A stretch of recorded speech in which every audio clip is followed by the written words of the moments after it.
afternoon, colleagues.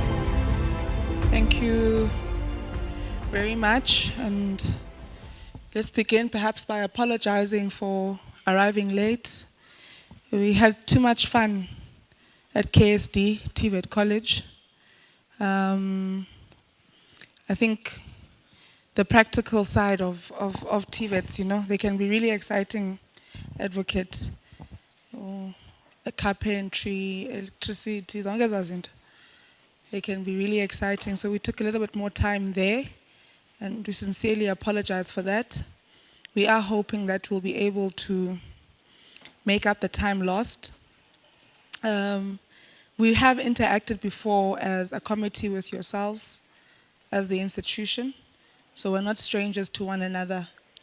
What we have not had the opportunity to do is to visit your institution. And so that's really what we would like to experience today. We would like to, on a high level, VC, get an understanding of the state of the institution going into the academic year 2024. And then for you to share with us key issues that you're perhaps concerned about and key highlights. Also important to that is just your relationship with NSFAS, how things are going in terms of infrastructure, if there are any pressure points in relation to accommodation.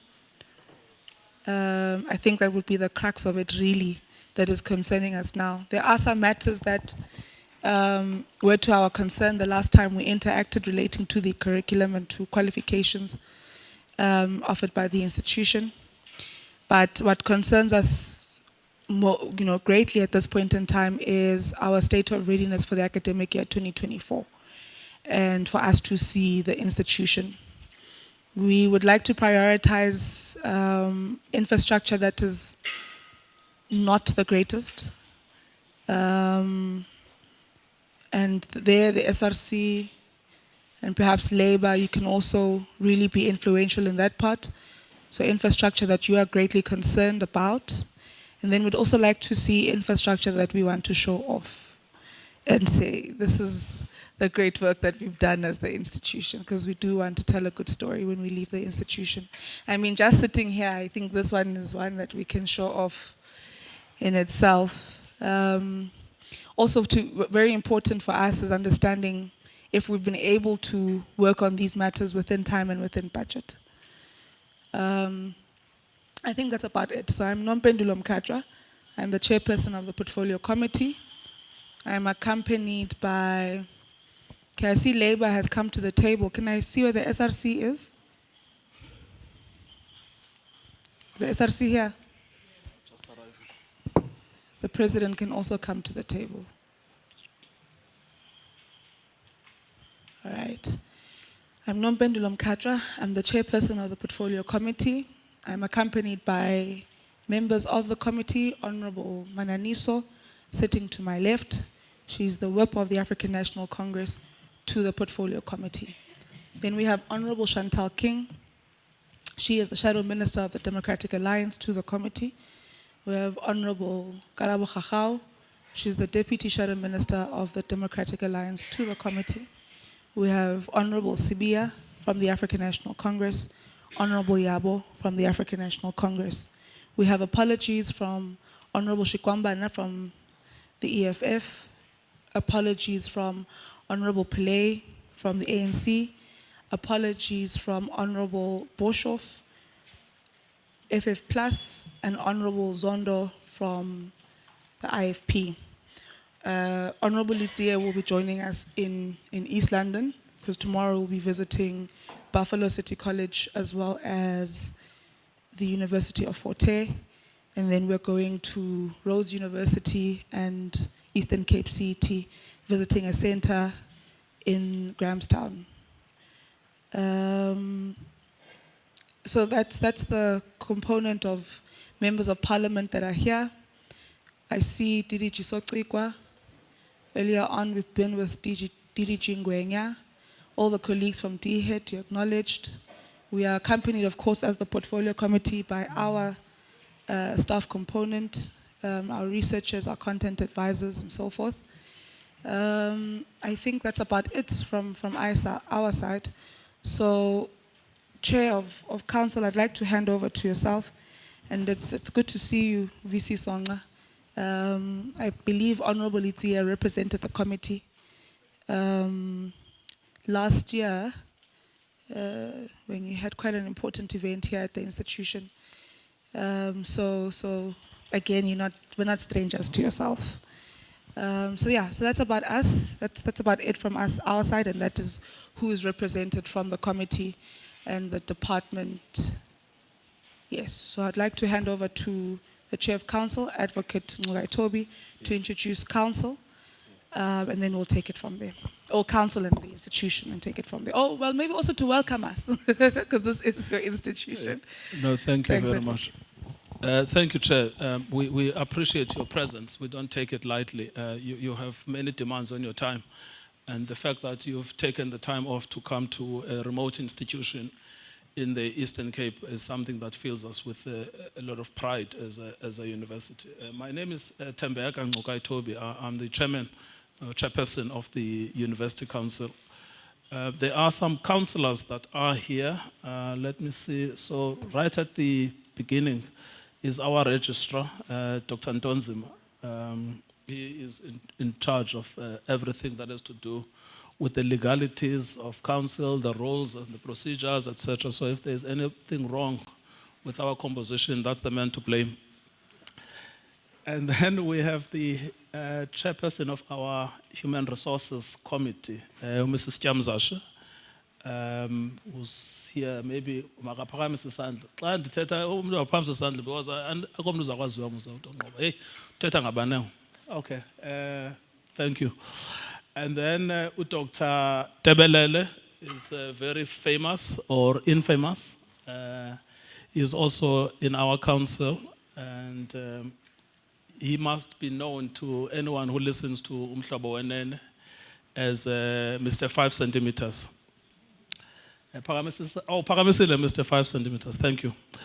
And then we have Mr. Go, who is also a member of council. By the way, Dr. Tebelele is a medical doctor. Mr. Go is an engineer, and he chairs our infrastructure subcommittee at council. So we are very pleased to have people with those qualifications. And then we have Mrs. Lamula, who is the deputy chairperson of council. She is a chartered accountant by profession and is involved actively in the work of the accountancy profession. And we have Professor Songa, who is our vice chancellor, and we are also very proud to have her. So, as you can see, we have a good set of skills in the critical areas. There are other councillors who are not here, that I could mention. Vuyani Jachana is one of them. I think you in government would be familiar with him because you've recently appointed him as the chairperson of the CSIR. And then we also have Mr. Fuzile. He will also be familiar to you. He's the CEO of Standard Bank. We also have Mr. Tembingosi Bonakele. He's the former competition commissioner. So it's a fairly balanced mix in relation to skills. So namkelekile apha kulo mzi kaXhamela. Siyavuya into yobana kule ndlela nixakeke ngayo niqonde into yobana makanizogqitha apha. Ndiyathemba ke into yobana they've told you that you can take off your jackets and you can drink the water. I was complaining that they should be giving you Coca-Cola or something. I don't know if they gave you food where you were, but ordinarily here, people are given food to eat when they arrive. Upuyonel, kuya umntu o responsible ngalento. Bajila abantu. Okay. Kuthiwa ke nityile ke kodwa ke ningakhalazeli kum, but kuye ke umntu specialize ngezazi. There are a few things just to mention because we are going to do a full presentation. It will be done by the Vice Chancellor. But we are responsible for the governance of this institution as the Council.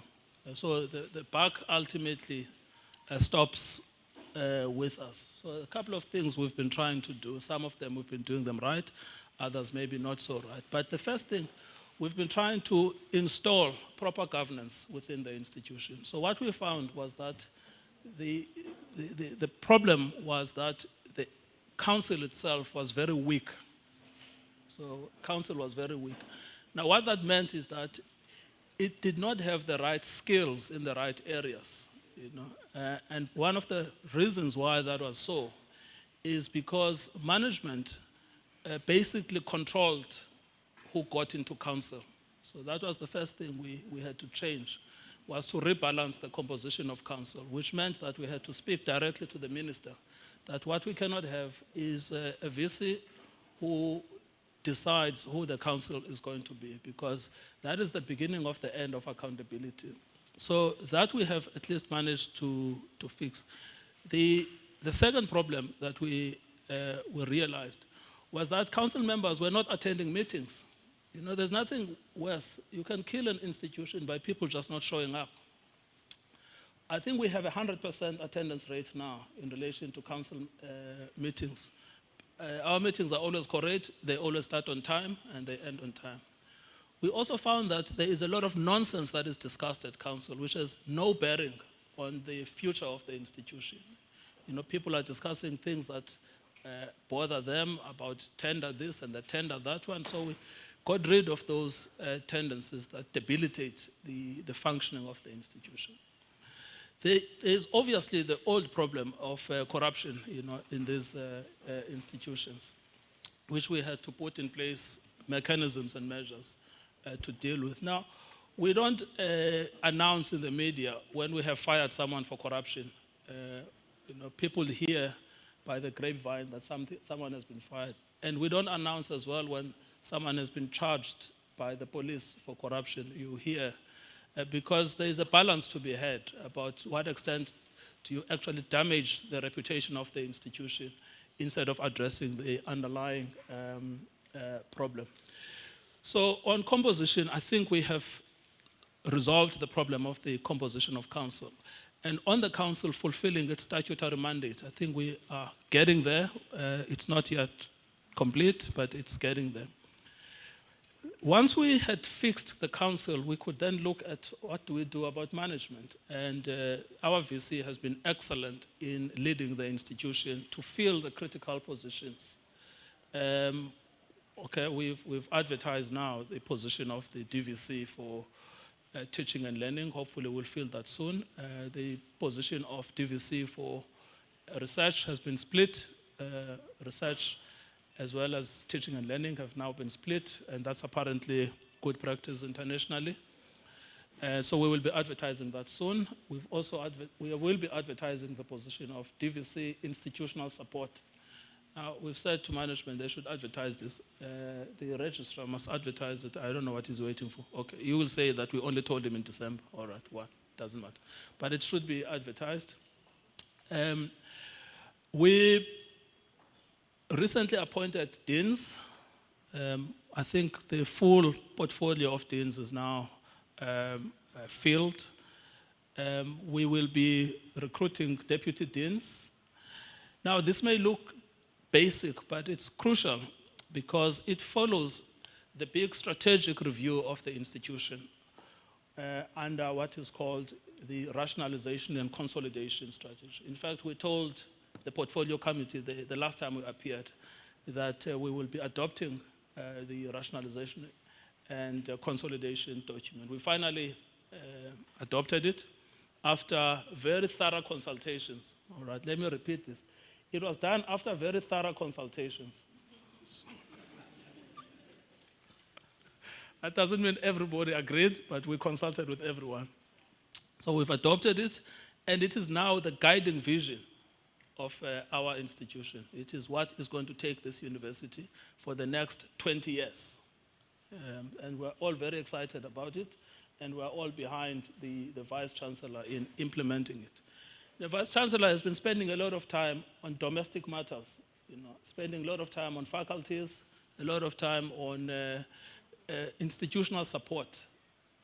But we are going to ask her this year to focus on the world, to say, look, you've done enough now, you've put the systems in place, you've got DVCs, we want you to now go to the world, particularly to help us with fundraising. Now, why am I saying this? Is because there is a national problem, Chairperson, of the reduction of the block grant when it comes to universities, a national crisis, reduction of the block grant.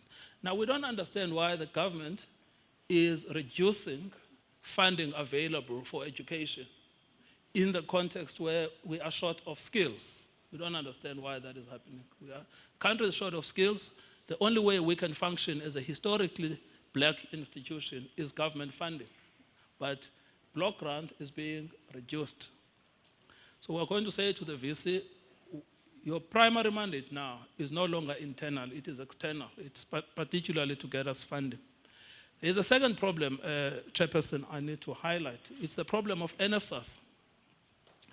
All right, NFSAS this year has treated us better than it has previously treated us. Don't want to say what the reasons are, but I spoke to the CFO. The things have been sorted. I'm yet to receive my box of chocolates for my own intervention, but it doesn't matter.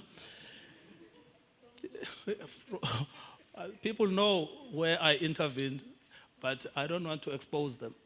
But there is a policy problem that we are having with NFSAS. It is called the direct payment. Now, we don't understand why the government has decided that it is going to remove money from universities and give it to service providers in order to go back to universities. It makes no sense to us. But not only does it make no sense, it is also creating instability in the sector. We had strikes that were perfectly avoidable last year. And when students are protesting, they come to us. They say, no, the problem is us. But there is a policy issue. We would like your committee to go back and to tell the minister to scrap this method of the direct payments. It's very important for us as a black university that we have the funding from the state. And the NFSAS money is crucial because it covers quite a lot of ground. That means that our students can register on time because we know that the money will be paid by NFSAS. But it also means that the institution itself operationally can run because we know that there is money that will come from NFSAS. We don't know what the logic is of the direct payments. We don't know. All we know is that its impact is very negative, particularly to black universities. So we would like you, when you go back, to raise two matters. One is the reduction of the block grant and the impact it is having on black institutions. And number two, NFSAS and the direct payments and the negative impact it is having on black institutions. Those are critical policy matters we would like you to address. Now, to finalize then, before I give to the VC, what we are trying to do as an institution is to show that a university can be run by black people, it can be managed by black people, and it can be successful. Now, that does not mean that we have no problems. We have many problems. Our students are always protesting, fine. We encourage peaceful protest in this institution, but we want them to be the best that they can be. You know, we asked Ms. Kobodo last year to be our chancellor. Ms. Kobodo is the very first black female chartered accountant in South Africa. And when we asked her to do this, we said what we want our students to see themselves in you, because that is what we are trying to achieve as an institution. So people complain, they say, hey, you're defending your VC, why? You know, the VC has done this, why? No. You see, it's very important that there should be stability in the university. There should be stability in the university. And it's my job as the chairperson of council that I should create the stability in the university, which means that management needs to be, so it's my job to protect management. These people who are complaining, it's my job. If there's a problem, they must come to me. You see, we will deal with management at council. Management is not going, it's not something that anyone can just say, no, the VC must go, no. So those things don't happen here at WUSU. Because we're trying to create an environment in which there will be black success. There are no similar places in South Africa which will harness the possibility of black children from rural areas to acquire skills and to become very successful in the world. So when you look at us, you look at our RNC, you will find there that we've got engineering. There are very few black institutions that offer engineering. We've got medicine. We're very proud of our medical faculty. It's one of the best in the country. We've got law. It used to be one of the best when we were there, but I don't know these days. But I'm told that it is still as good as it used to be, but I've got my reservations. And we are also trying to resolve accountancy. Remember that we lost accreditation when it comes to accountancy. We also lost accreditation when it came to law, lost accreditation when it came to social work. Now, what I am happy to report is that we've got accreditation back in all of those disciplines. And in fact, you saw that recently, I think VC, it was reported that I think in the built environments, they had now been fully accredited. So in summary then, I want to say to you, we are very happy that you have come here. We hope that, obviously you must look at whatever you see with a critical eye, but we hope that we can count on you for your support. And I must mention this because, you know, people were expecting, when we went to speak to you, I think in 2021, there were people that were expecting us to be slaughtered. And then they were asking, why were you given kid gloves? I said, no, because we did not hide the fact that there was a problem at WUSU. We tried to get to the bottom of it. And those programs that we couldn't reinstate, we got those out. We got students in programs that were accredited. There is a problem of accreditation across the country, but let me not say that, but when we had it, we solved it, we got to the bottom of it, and we worked collaboratively. So I also want to thank you from the bottom of my heart for the approach that you took when we reported the problem of accreditation. It was an existential crisis for us, because it's either we solved that or we closed shop. And your committee, in fact, came through for us in the same way as Dr. Nzimande, he actually came through for us in the same way as the Council on Higher Education. So everyone, in fact, came and supported us. So having said all of those things, I must now give over to my Vice Chancellor, who actually knows what's going on. I don't usually know what's going on, but she does know what's going on.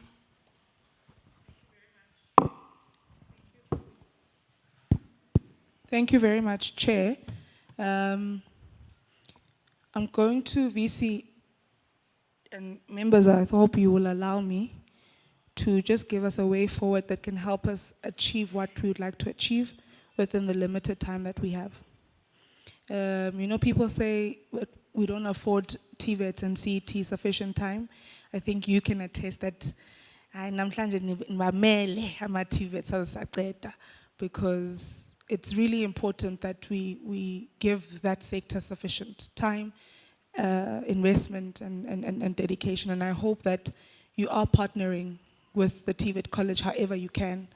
So VC, my plea to yourself, I think you heard some of the areas of concern that we have at this point in time. If you could try and focus on them in the presentation. Members have, I hope and I believe, gone through the presentation. And so I would like to afford yourself, VC, 15 minutes to cover those key concerns. Have we concluded registration? Where are we with registration? Are we ready? On NSFAS, where are we? Things in sync? What do we need to accelerate as the committee? NSFAS is here with us today. In relation to accommodation, what are our pressure points? Are we concerned? Infrastructure, as I said, holistically, again, there we have a concern. What are your relations with the department at this point in time? I think, Chair, you've indicated the concerns around budget. We have raised that as a committee as well from last year when we had the budget cuts. So great, we are generally worried in terms of funding for the entire sector. And then you can just, take us through enrollment and how it's looking at this point in time, VC. So those key issues relating to the start of the academic year. And then we're going to hand over to students after that. So I hope students are ready with your 10 minutes. And then to labor. Labor, we would appreciate a consolidated presentation from yourselves, and I hope you've prepared as such. Separate.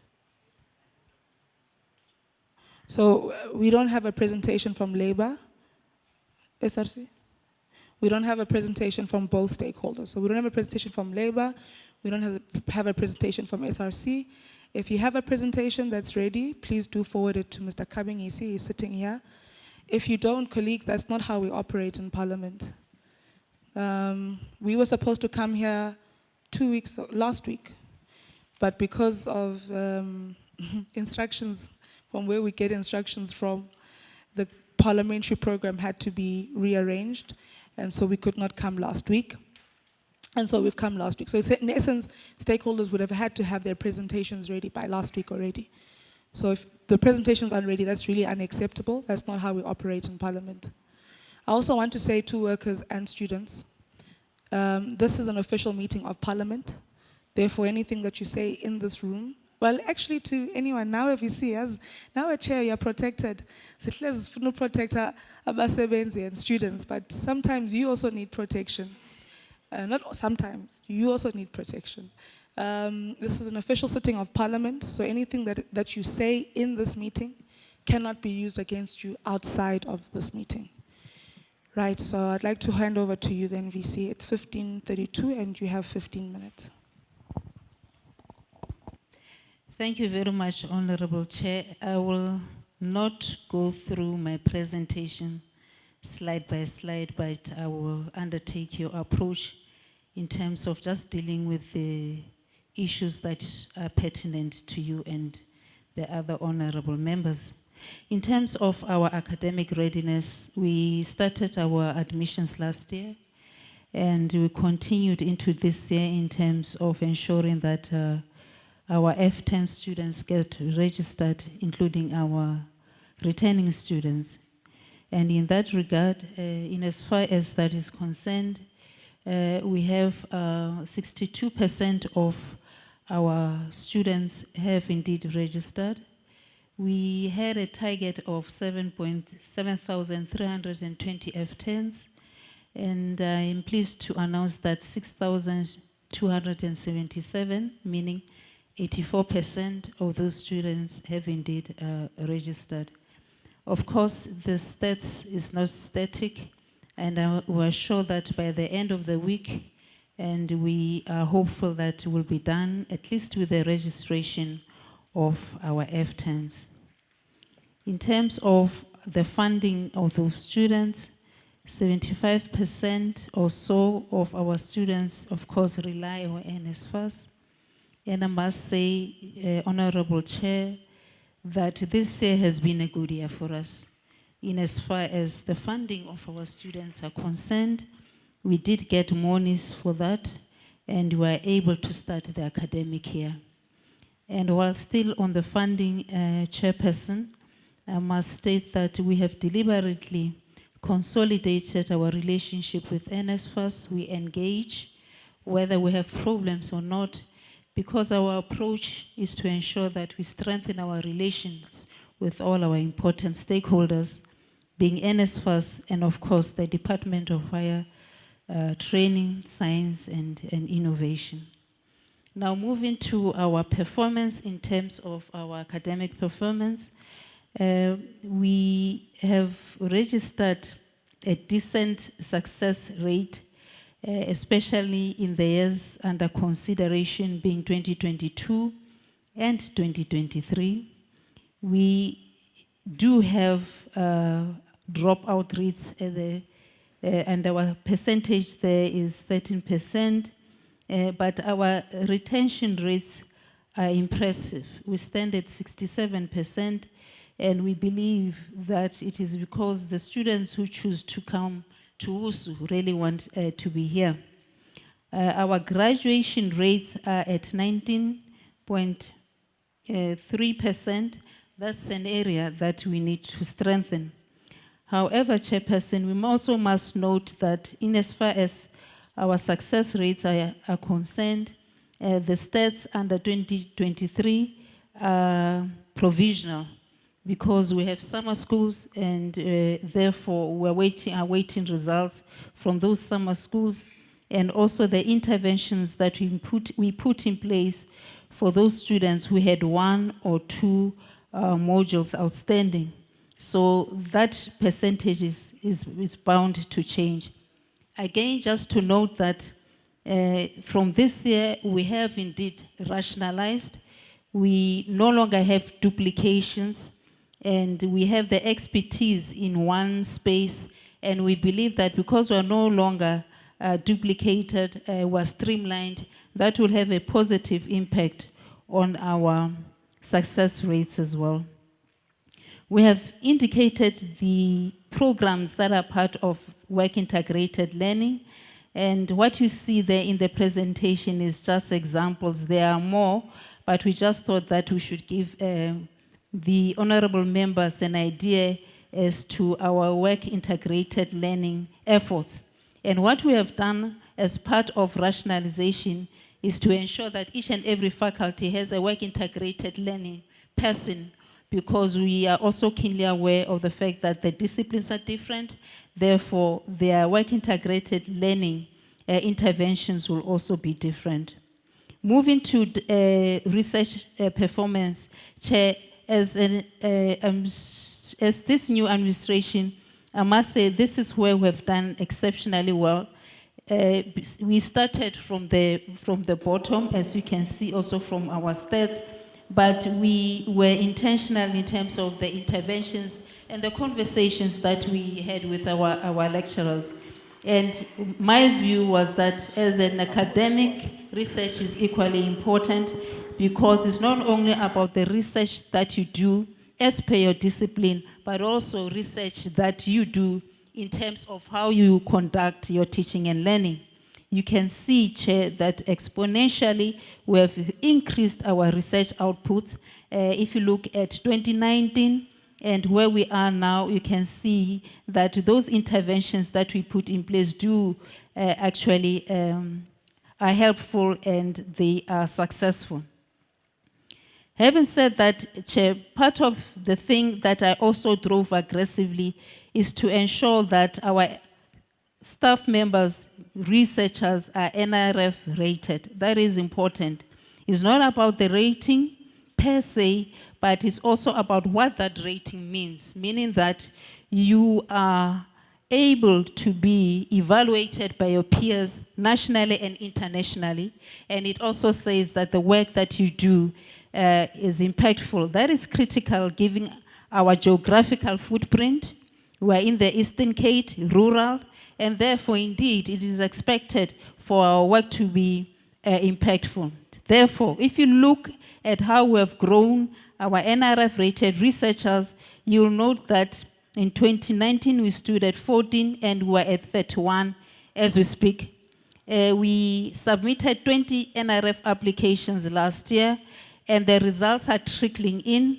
Therefore, by the end of this year, that number would have changed.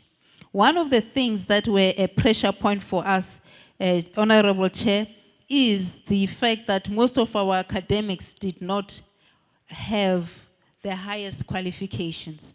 That is also linked to our history. We are a combination of a traditional university and technicons. Therefore, that's what contributed to the fact that some of our academics did not have the highest qualifications. Once again, we were aggressive in terms of how we push that agenda, the interventions that we put in place, and I must acknowledge the assistance that we got from the department. They have one of their programs that they have that is intended for historically disadvantaged institutions is the Sibusiso Bengu grant. And via that grant, we're able to get money, not only for rationalization, which we did, but also money to ensure that we help our staff members to acquire their postgraduate qualifications. We give them time off. We get people to do their work whilst they are on time off. We reviewed our policies to enable that, and we are beginning to reap the benefits of that intervention. And I believe that I still need to keep an eye on that. We should not put our foot off the accelerator just because we see movement. We need to make sure that we continue with these interventions, we engage our staff members, etc. Honorable Chair, in 2021, you would not like to see what was happening at Wusu in terms of our infrastructure. It was dilapidated. It was an embarrassment in terms of our classrooms and our living spaces for our students. I used to say to the chairperson that any self-respecting academic, the first thing that he or she will ask is, how are your classrooms, your laboratories? And if they are not up to scratch, they won't come anywhere near your institution, because that is where the generation of knowledge and research thrives. And if those spaces are not where they are supposed to be, people do not want to come. Secondly, in as far as residences for students are concerned, we believed that it is not only a transformative intervention, but it is about the dignity of those students. We complained about students going on strike on end, but we believe that if you treat them with respect and dignity, that is exactly what you'll get in return. Therefore, we're intentional with our infrastructure endeavors, and today you will see a little bit of what we have done. And I can say, Chair, this is one of the areas that we really are proud of ourselves, and we're continuing. And once again, we were lucky enough to get funding from the department, also via the Sibusiso Bengu grant. But our story does not end there. There are other institutions who got funding. But what we did also was to ensure that we spend the grants that we received from government. In 2021, we were the worst performing institution in terms of using the use of our infrastructure grants. But now we are one of the leading, first, if not the leading institution in terms of the use of our infrastructure grants, and that is translated in the buildings, that some of which you will see today and others maybe next year when you come back. The safety of our students is equally important, and today I'll just speak about our students, and we put in place various interventions to ensure the safety of those students, and those interventions are centered around our gender-based violence initiatives. And Chair, Honorable Chair, we are doing also reasonably well in that regard. We have an app that was developed by our WUSU students, and in terms of that app, our students are able to make complaints, and there's also a referral pathway that is linked to that app, and we hope that via that intervention, that will enable us or help us to manage incidents of GBV and other related matters. There are committees that we set up in place, and our policy on sexual, I think it's sexual harassment and GBV is also under review, Chair, and other policies as well that are intended to protect our students and ensure that they thrive in our environment. In terms of other interventions relating to safety, for an example, via the funding that we got from the department, we installed more than 500 cameras in Mthatha, and that is phase 1. We got more funding and we'll be installing CCTV cameras across all our campuses, meaning the 4 campuses. There are other interventions that we have also put in place, but it is important to note that we collaborate with various stakeholders, the SAPs and the students are also involved in these initiatives as well. Funding, we spoke about funding affected by COVID. Like most institutions, yes, we rely heavily on funding from government, and we believe that as we enhance our reputation, we'll be able to attract funding, because we all know that without a reputation, nobody will take you seriously. And what we have seen in the 3 years is that indeed, at least nationally, there are quite a few funders like CETAs, for example, that we have begun relations with, and they provide funding for our students. We'll continue with those endeavors. We'll continue to work with municipalities and other stakeholders to get the funding, and indeed we will also go externally, keenly aware of the fact that for us to be successful, we need to make sure that we do not lose the reputation and respect of those particular funders. The concerns, of course, we rely on NSFAS. We need to keep an eye on our interventions relating to the qualification of our staff members. We want by the end of 2025, at least not to have any staff member who does not have a master's degree. We are aware of the reduction in the block grant, and we believe that if we can strengthen our B qualifications, meaning the bachelor's qualifications, especially in faculties like engineering, if we strengthen our PhD qualifications, we do have a few masters, but we need now to build on those masters. Then that will also help address our financial situation. We also believe that the more our staff members are qualified and we train them, they'll be able to supervise those students who would have registered for our postgraduate programs.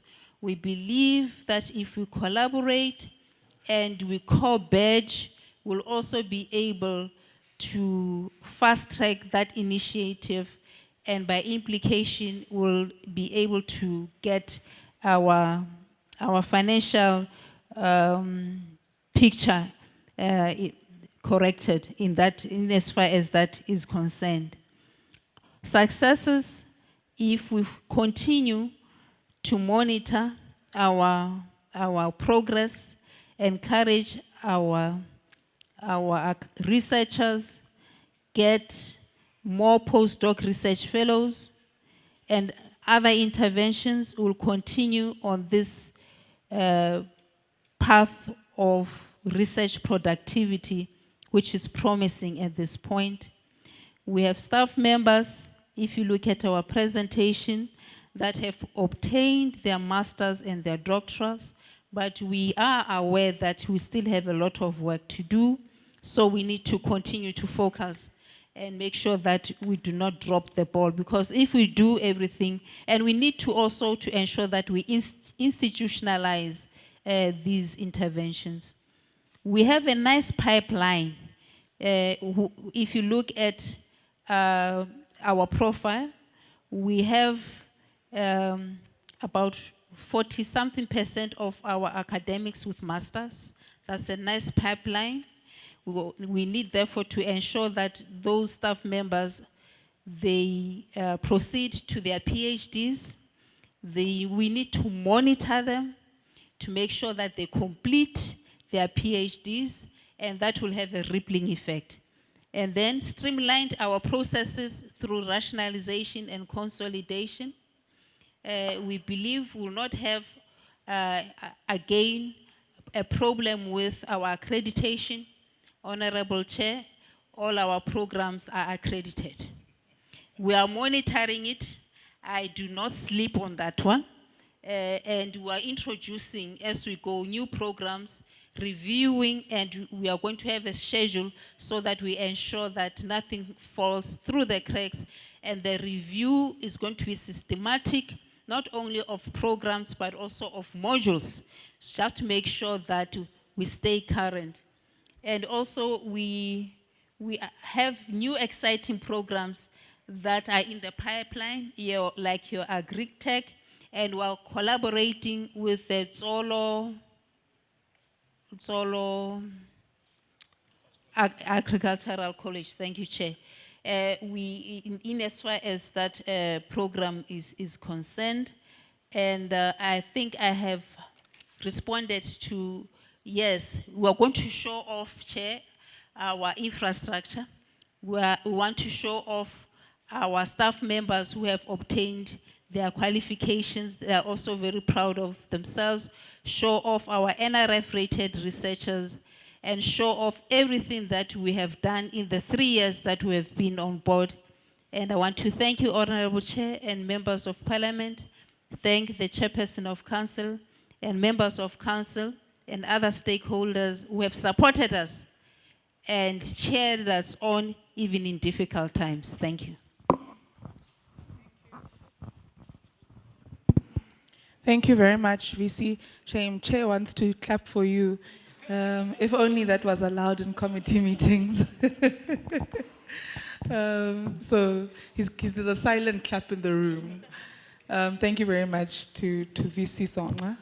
I'd like to then hand over to the President of the SRC, Mr. Ngambu.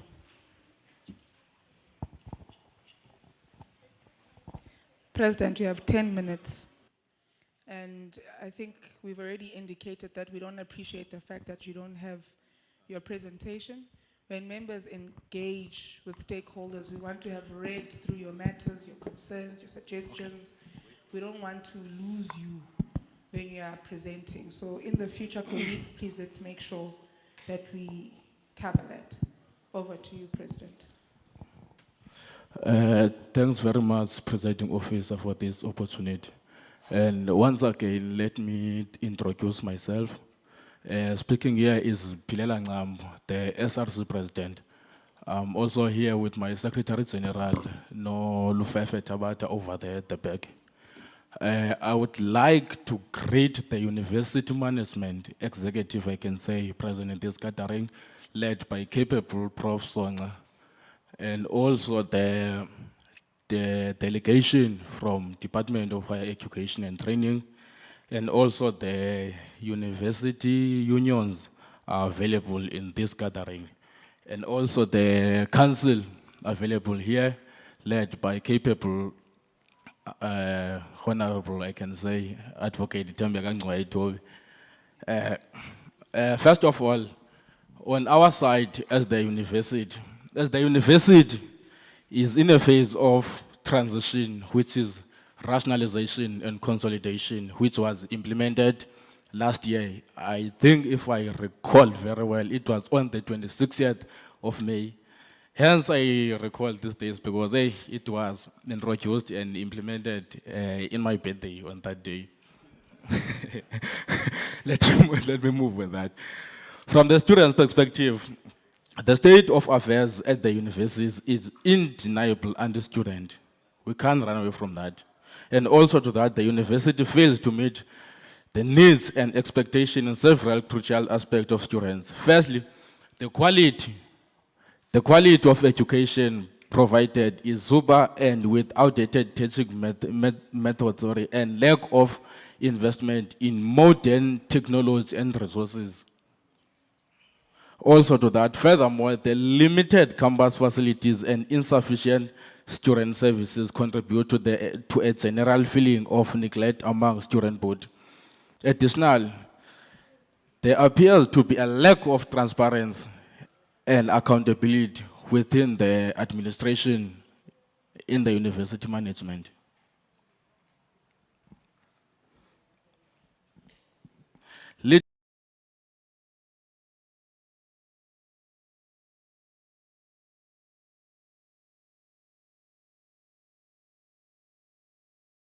leading to a frustration and mistrust amongst ourselves as the students.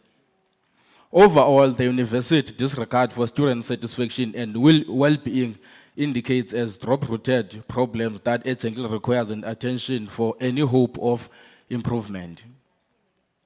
As well, in this beginning of the 2024 academic year, the university seems not to be ready at all.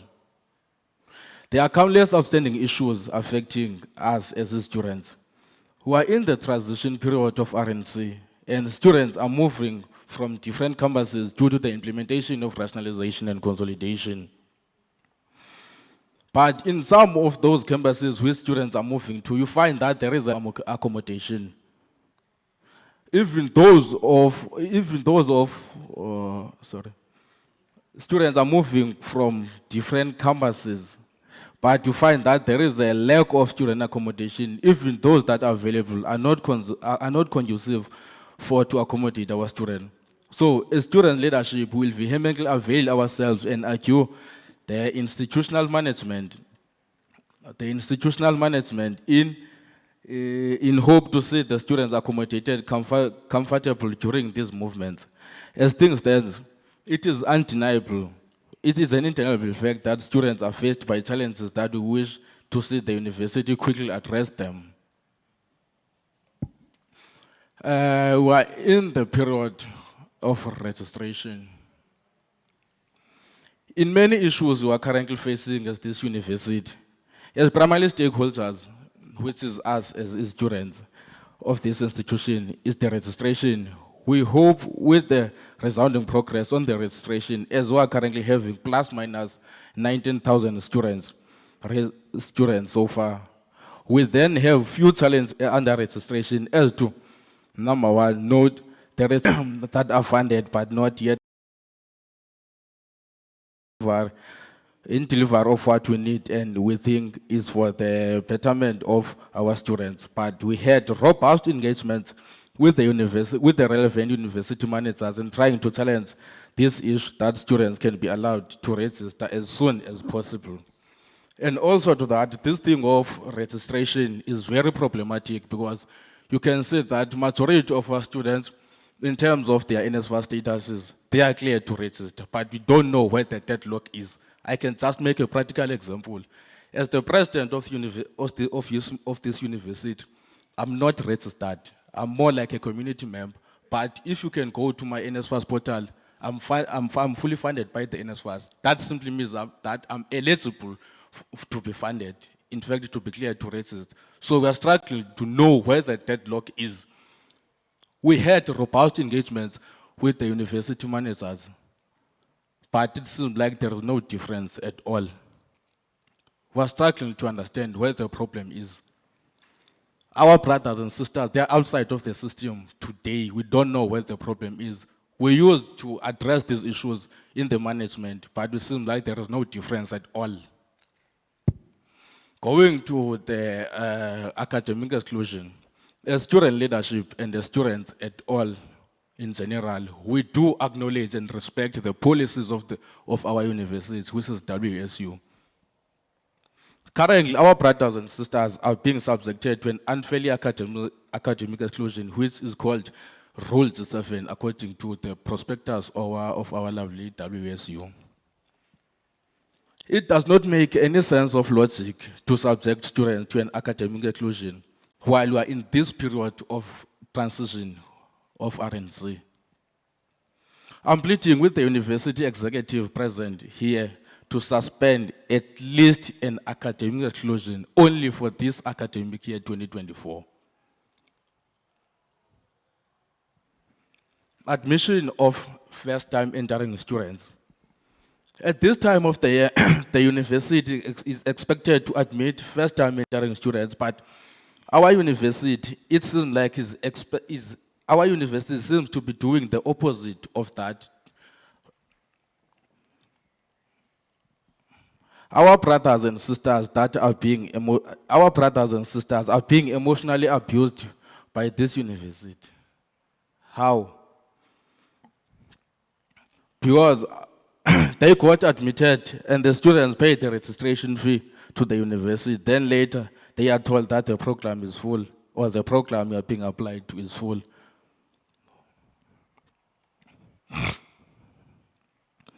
Then the common question to everyone still remains as to say, why were you being admitted from the onset, knowing very well that the course is full?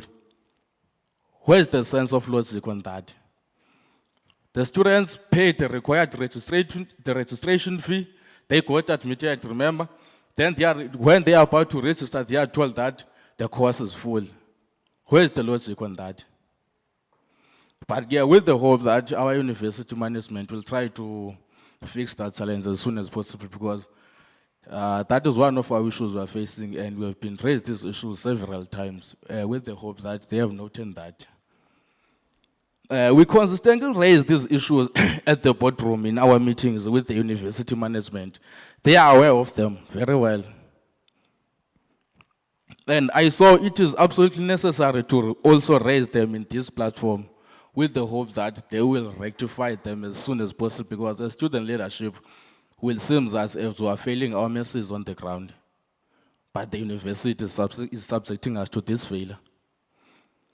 I'm pleading with the university to please try to rectify these issues as soon as possible. As I've already noted that we raise them each and every meetings we are holding with them at the boardrooms. But it seems like there is no difference at all.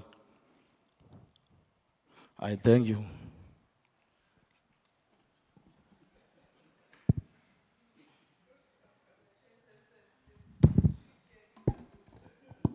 The chairperson is a true cheerleader of all stakeholders. We're not president of Fumane Amand. I wonder what workers are going to get. Thank you very much, President, for that input. I'd like to, and for sticking within time. You actually had 1 minute left by the time you had concluded. I'd like to then hand over to colleagues representing workers at WUSU. Thank you, Chair. Chair, firstly, let me sincerely apologize, Honorable Chair, and your committee for not sticking to your roles of sending presentation early. It is by no means to undermine the proceedings and the arrangement of the Parliament. We cannot do that. Perhaps it is important when I'm making this short presentation to note that maybe some of the things that made that fall out to be clear. Chair, as I apologize, I wanted to say this. At Walter Sisulu, if you happen to check the recent archives up at the Walter Sisulu University, you will note that we at the time where the Minister of Higher Education appointed an independent assessor in 2011, Prof. Ngayana. In that report, you will find that there was also a presentation that Walter Sisulu is in Afghanistan, is the university that is in crisis with itself. You know, besides those problems that we identified at the time, Honorable Chair, was the issue of stakeholder relations. If you check my presentation, I started the issue of stakeholder relations. Perhaps it's one of the reasons that you cannot have labor now sending you a consultative presentation. Even though we are claiming the space that you are representing the workers. You know, Chair, I want to make it clear here that when you are in a situation of, I will put it politely, on an animal farm style of leadership, when not all animals are equal, that animals are more equal than the other. It will be the same thing when it comes to representation of views. It's good that this presentation is also suggesting that we must come with recommendations. So the overview of the state of the university affairs for workers as point of view. I raised the issue of stakeholder engagement. This part is only based on how the stakeholders of the university engage to each other. This is also tied with communication strategies. Chair, correctly so, Chair of the Council, correctly so, put it out that amongst other things that we're talking about as a university is the rationalization, and the consultation was done thoroughly. I'm quoting his words. But the question that we've raised, the meaningful consultation, because consultation can be consulted, but it's not meaningful. It means you are going to deny other people's input. We have said then, after noticing that we have this problem of a stakeholder engagement in the recommendations, we have come up with a point, but how can we best correct that? We did not only come up with problems. Secondly, we have experienced as WSU, when we analyze overview, that there is still also a lack of alignment in policy framework in WSU. In recent times, we were in loggerheads with the management, as Nehau in particular. Amongst other things, the issue of policy and developing policy that is going to guide this process. You will recall Executive Director Human Resource, Mr. Mnyaiza, when we're talking about the relocation policy. It's amongst other things that we're saying that you are coming with a strategy, but you don't have a policy framework which we think we can engage on. Secondly, we have raised sharply the issue of implementation of the decision of the Parliament of Workers, which is a joint bargaining forum, to say there is no need of that platform to exist if the decisions that are being taken there are not going to be implemented by the institution. They are causing problems at the time because you cannot move smoothly with that. The reason why I'm raising this, Chair, it's because recently we had to, as Labour, tend management to go back and consult workers on the issue that affect workers, particularly the issue of organogram, is why I'm moving in this particular direction. On the readiness for 2024 from the workers' perspective, you know, one of the things that we want to do here, we don't want to overlook the strides that has been made thus far with this process. But we don't want to oversell the idea that everything is well and good. We need at least to tell the truth. Coming to the issue of infrastructure readiness in relation to RNC, we've raised it sharply that you can go even now, there are lecturers that can agree with me, they don't have offices as we speak, but they are expected to deliver their day-to-day work as expected. And some of them, even during that time, they were supposed to finish their work, have to move from one area to other. So it means we are still begging, trying to work towards that. It must be noted, it must be known that not everything is well and good. Coming to the issue of infrastructure implications in terms of readiness after the RNC. As we speak now, I can 100% tell you that there are some workers who really confused in terms of where we'll be working in this year because of the RNC. It has not yet finalized. So some will tell you that I was a secretary, but no, I don't know where to work now. It has not been consolidated and finalized. People, their future is a city. So I'm trying to say, amongst other things, checking the readiness, those are the things that we wanted to point it out, at least at this committee, even though we don't have much time to note it. When I'm about to finish in these 2 slides, challenges experienced by the university. We have noted at minimum 5, only 5. One is an overlooking of the policies by the institution. Even the ones that are here, I just want to make a recent example of policies which stipulates clear how at least the representation in terms of the recruitment policy, but you can notice that that is being flouted for no reason at all. But what is worst is that you find a policy where they stretch labor union, they stretch SRC, so you're no longer going to participate in these particular issues. So that is one other part. The second part is the patching of workers in this institution. There is no accommodation of different views, dissonant views. Here it's a situation where if I can just go to say, you can check how many workers, particularly at management level, who has been taken out of the institution on the claims that when you find actually that this is not what it's supposed to be. There is that process, ongoing process. Thirdly, the challenges that we're also facing is a decision-making process where the decision is being taken, and you can find that some of the officers who are supposed to take that decision are being put in under administration deliberately. Lack of meaningful consultation, Chair of Council. When you are consulting people, at least you are accommodating their views. No, you must address chair of the committee. Sorry, I apologize. Lastly, on the challenges that we have noted, the lack of staff development, Chair of the committee. If you can go and check even support staff today, there is no policy that talks about their promotion and everything. So we are saying that those are the challenges that we would like at least to take forward with this. My last slide speaks on the recommendations, Chair, as guided by the committee. Recommendations to take the university forward. We then agreed, said that Walter Sisulu should re-evaluate its relationships with the stakeholders with the aim of rebuilding trust and fostering a harmonious coexistence within its community. This entails externally facilitated session, of course resembling truth and reconciliation, workshops and gatherings, along with a dedicated effort to restore positive and restorative ethos within the W institution.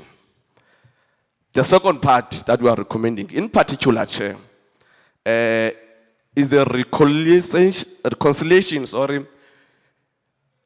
of Nehawen management. Chair, it's a public knowledge that just a few weeks ago, Sisuke court. So, Nalapo, it was one of the things that, whatever that you say, depends who is saying this. We are also saying representation of diverse perspective in decision making is a tolerance to one another. We must engage on that. We must also recommend that the university must at least promote at all times the diversity in governance level, Chair. Let me not take much of the time, Chair, because as I said earlier that you have a problem with stakeholder relations. You have even two unions who cannot even consolidate the report because of our experience with the work environment. Thank you. Thank you very much. Were you about to speak, colleague? Yes, yes. Okay. Yes, yes. He left you 2 minutes. But Chair, I feel that is not fair. Because other union will give more than 5 minutes. And I think you're supposed to treat us equally. No. I said, no. I said, I'm handing over to Labour. Labour is supposed to come to this committee with a consolidated presentation. If you were not able to discuss, I said Labour has 10 minutes. If you as Labour were not able to discuss how you're going to share that time, that cannot be my problem. Tina, we've come from KSD. Again, it's Labour that is unable to consolidate themselves. Imagine, President, if SASCO and PASMA and Youth League and DASO and Bonke, bafika apha committee, but we are not well represented by the President.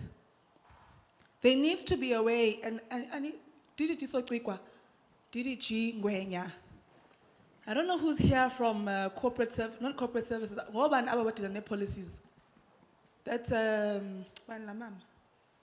who's the DDG responsible for policies in the department? It's under corporate services. We need to figure out how we're going to help the sector to have a way across the sector where unions can consolidate themselves. There's no way, imagine if we get to an institution and there's 5 unions, then we must listen to every single one of you. There must be a way that colleagues can organize themselves so that there is one view. Even if that presentation says that, hey, this union says this union says that, but there must be a way. If we can't do it ourselves, how do we think that students are going to follow suit? I'm sorry, you're getting the wrath of the day because it is again unions who are not assisting us to move forward. I've taken your 2 minutes. I'm giving them back to you. Thanks, Honorable Chair.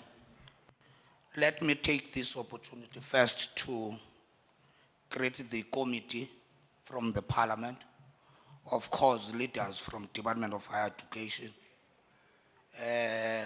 chairperson of council and council members that are here, management of the institution, members of both unions. Let me attempt to get closer. We must first, Chair, Honorable Chair, extend the fact that we welcome the invitation to this sitting. Of course, Chair, we were forming part of consultative process when it comes to RNC. And in that process, as ABSA, I was hoping that Tatu Makobiano will put his lead document part. We raise 10 issues as non-negotiable principle when it comes to RNC.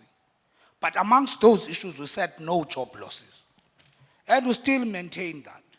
And we have agreed at JPF level that there will be no job loss. So we have noted, Chair, that kunabasebenzi abavuka bekhona apho kwiqabaka. Iqabaka esihlala ingekho kusikhona. And we are saying that thing must stop, but we are going to continue with engagement in the management. We have noted great improvement when it comes to two issues. One, compliance of buildings that are living with disability. We are happy that is happening now, but want to see it happening across the university. Number two, specialized laboratories to enhance research. We are happy with that. We want that to continue to happen. I want to applaud that we participate in the appointment of all executive deans. All unions were consulted, all unions were forming part of that. So we have executive deans within the university. We wish to call for intervention, Chair, from the committee to establish a relationship between basic education and higher education as we move forward. For example, grade 12 results is put up by end of January, and you expect higher education to start teaching and learning by February. It has a negative impact to the process.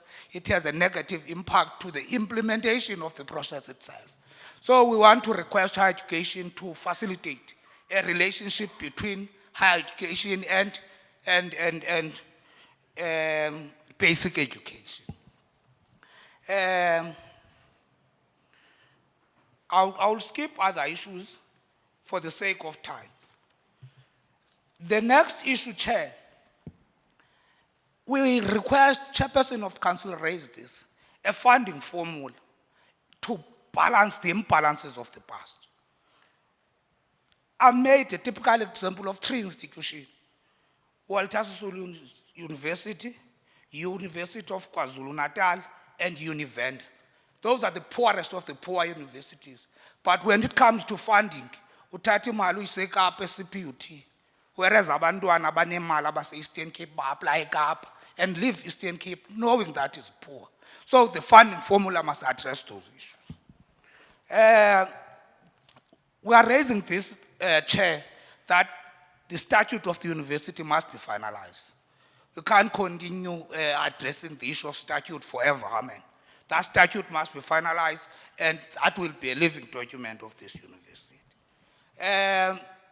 The issue of students and strike, Chair, we are saying assist us with clear guidelines as you do to us as labor. As we have a process. Students must have a process because that thing has a negative impact. Kulento kuthiwa nxa begqibile makwenze catch-up plan, and that catch-up plan does not have any compensation for workers. It's a problem.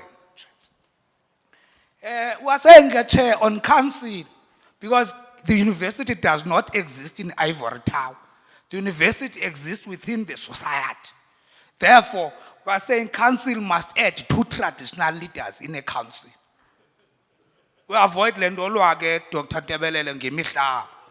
Sivile nangoku phaizansi health science uyakhwakha kuthiwa ukhe endaweni yomunye umuntu. So must have traditional leaders on council. We are saying kulento ye-convocation, Chair. I'm graduating this year. Next year I want to lead convocation.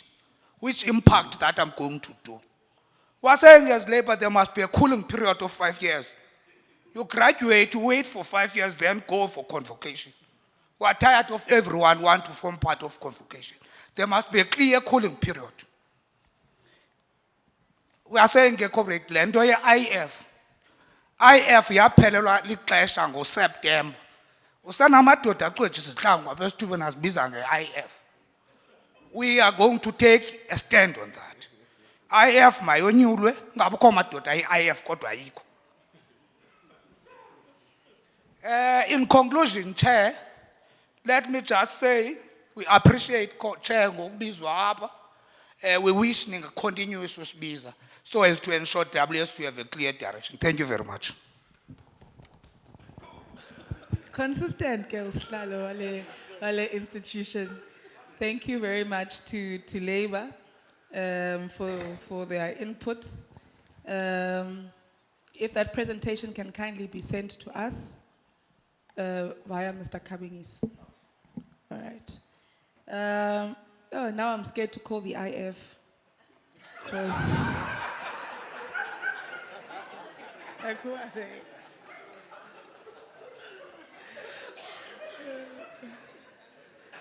Okay, IF, because sesinfakile ku presentation, whoever you are, Inache. you can go ahead. Honorable Chair, members of Parliament, Chair of Council, Council members, Vice Chancellor, members of management. Can I get the projection of my presentation, please?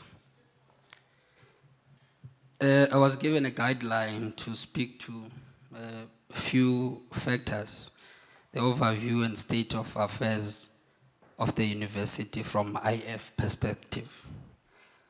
The first one has been pretty much emphasized, which is the continuous challenges around the issue of student funding. The implication that comes with this involves even the increase in tuition fees of students, which sometimes might create a lot of challenges. Now, the second part is a part on outsourcing of council functions. The university, I think, cannot function based on legal opinions. The council is composed of different experts in the field. Those experts have an ability to internalize the dynamics of the university, make decisions of the university. Because once we depend much on legal opinions, it takes away the social phenomenon of the university as a public good with public responsibility. So we do encourage that council at least looks into that. We do trust them, we've seen them. They have the ability and the potential to deal with that. Then the third part, I think, has been spoken to, disregarding of university policies. We need to respect the rules of the game. If there are policies, then policies must be followed by everyone. I'm borrowing this wisdom simply from the National Council on Higher Education that speaks about that no single agent can be able to speak to policies and ruling the university alone. All stakeholders must respect policies of the university. The fourth concern is the issue of completion of statute. The statute acts as a primary constitution of the university, especially around the issue of change management. It needs to give us a framework on what is expected to be done, how it should be done, so that at least the university, from a legal point of view, it does not get to be confronted with irregularities. We also need to speak to issue of retainment strategy. I think we've lost so much executive management over a period of 3 years. We've lost more than 6. It's not a coincidence. So we need to speak to this issue of retainment strategy. Currently, we do have very qualifying executive deans, very good deans with a very good profile. And we need to retain them so that their 5-year periods end within the university. Retaining them include things like basic benefit of offering houses, decent houses, with benefits to maintain them within the university. We know that part of what executive deans are tasked with is research. So we just build them nice houses next to the dams so that they get bored there and work on their research. So we need a very good retainment strategy so that we don't lose the cream of the crop that we currently have as the university. Another issue is the issue of vacancies in institutional leadership. The university has operated for quite a while on acting positions. Acting positions do not sustain leadership in a university. So we need to do away with these acting positions to create a proper structure in how a university functions. Animosity and unhealthy relations between management and its stakeholders. I think that one was evident. It needs to be looked into. By the show of things, it's as if we're sitting on a ticking time bomb. So we do need an intervention in that part. Can I get the next slide, please? The role of IF and the composition, the role is to advise council on issues affecting the institution. There's a proper definition also of role of IF as defined by Higher Education Act of 1997, defined by Higher Education Act 101 of 1997 as well. Predominantly speaks to code of conduct, mediation processes, and dispute resolution. It speaks to issues of institutional culture, monitoring change, and facilitating change. It also speaks to transformative imperative that are supposed to be taken by the university.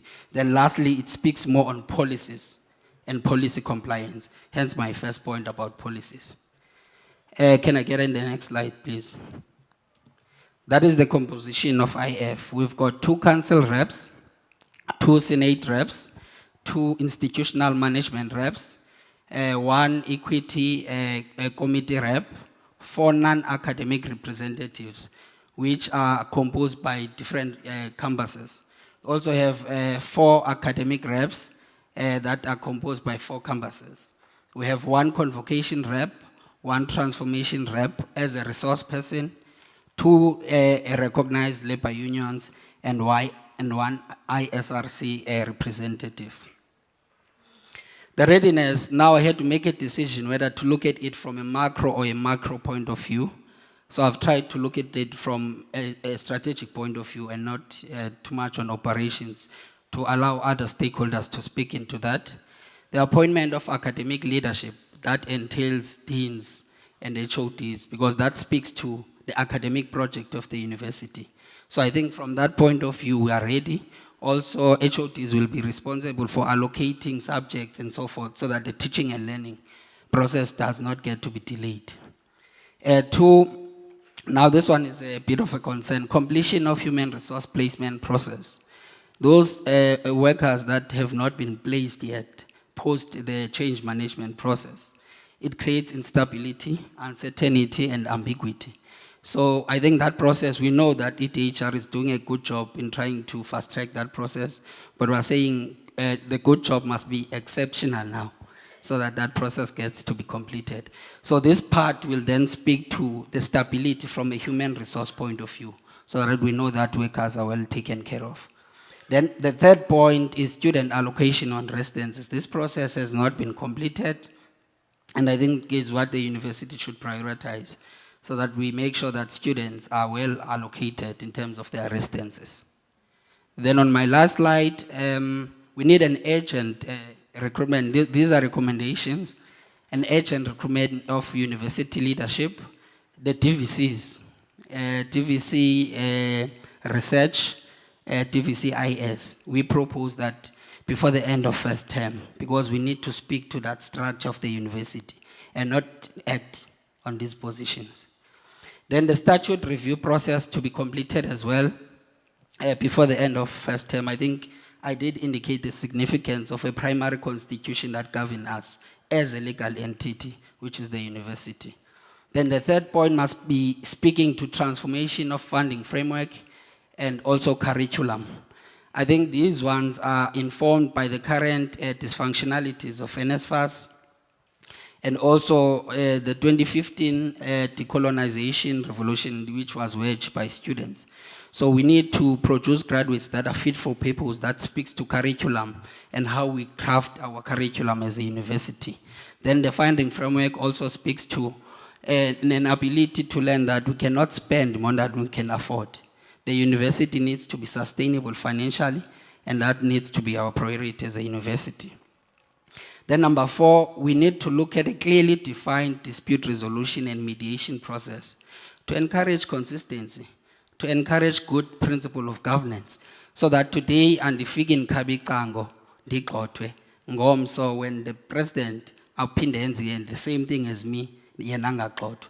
So this framework will assist us by giving guidelines as to how people should be treated in the university on the matter of resolution and mediation process. Then the next point is executive managers must be given an autonomy to perform their executive functions. We've got different functions of the university. No one must tamper with functions of executive managers. If someone is a CFO, the CFO must do financial work of the university. If someone is HR, HR must do the work of the university without a shadow of being told what to do all the time. What that will help us as a university from is performance management system. Because we do have a performance management system that is existing, but is not efficient to such challenges. So the autonomy must be given to executive managers to do what is good or what is not good, depending on what they were employed for. So we do encourage that this should be the order of the day as well. Then the next point is to facilitate social dialogue with university stakeholders. This then speaks to protecting student leaders and union leaders from victimization, from exploitation, and give them the autonomy to promote their student activism and unionism. So leaders must not be threatened, must not be intimidated because they are a voice of reason. So a system, a method, a process must be in place to protect union leaders and SRC leaders as well, in order to make sure that there is a voice of reason in this big public sector. Then the last one, I think I did mention that it is the privilege of the university to have been blessed with such a very efficient council. Now, the problem starts when we give council only a 2-year period to govern the institution. So the proposal from IF is that look at Wits University. The chair of council is given 7 years. Go to DUT, chair of council is given 6 years. No council should be given a 2-year period because that is inadequate. The strategy, the governance belongs to council. Those are custodians of the strategy. So akuzofika i-council ihlale 2 years. Ithi strategy sayo singekapheli. Then seyibona ihamba kufanele kuphinde ngene i-council enje, because that creates instabilities. So I wanted to make those submissions, Chair, and this comes from the chair of IF in good standing. Thank you very much. Thank you very much to colleagues at the IF, Mr. Mbongo, and thank you to all stakeholders that have presented. We're now going to get comments and questions from members. I want to appreciate a statement or a sentiment that came from the chair of council that acknowledged the objectivity of the committee. We always say that we're not on a witch hunt. We're not roaming around with a red pen, but perhaps a green pen. Ours is to build the sector. And I don't think you can build a sector by, or a people by intimidating them, or through disrespect, or I understand my committee mustn't Puma need demotivated. I really think that shouldn't be the approach to oversight. Of course, it does get frustrating when there seems to be no progress and people clearly have a total disregard for the people of this country, because that's who we represent as South Africa, or sorry, as Parliament. I guess sometimes when members behave like that, it's because of the pressure we get, to make sure that we have a functioning government. But I appreciate, on behalf of the committee, an acknowledgement of the objectivity of the committee. From my side, I don't have much. So management is saying that this is a better year in terms of their relations with NSFAS. But the president of the SRC is saying there are challenges in relation to NSFAS, and he's not certain where the deadlock is.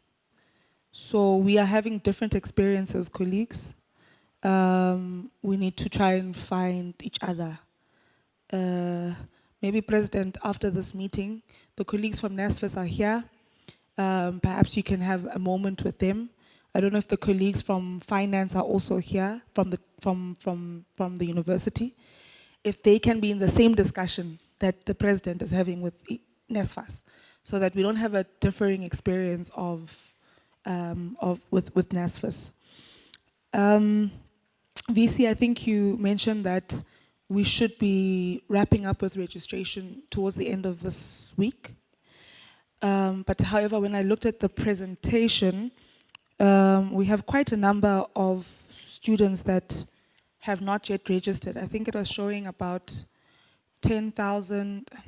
Let me just go back to my the slides, sorry. But there's quite a sufficient number of students that hadn't, slide 8. So it shows that F10s, there's about 7,000 who haven't registered yet. Continuing students, there's about only 13,000 that have registered against 22,000. I don't know, these numbers look big to me, but I've never run an enrollment process, so I don't know how fast they can move, going towards the end of the week. So if you can just bring one into confidence in that regard. We get a lot of applications for education. When I look at the stats, are we confident about our education curriculum and our qualification? At times, the colleagues at UNISA become a bit defensive when we say to them, it's all good and well for thousands to apply and enroll for our education program, but if our education program is not on par, really, like, mass production in our factory faults, and we're not assisting the sector. So I don't know, Chair of Council said he doesn't know much about how the law faculty is doing currently, but can you bring us into confidence that the education faculty is doing well, given the huge amount of enrollments we have there?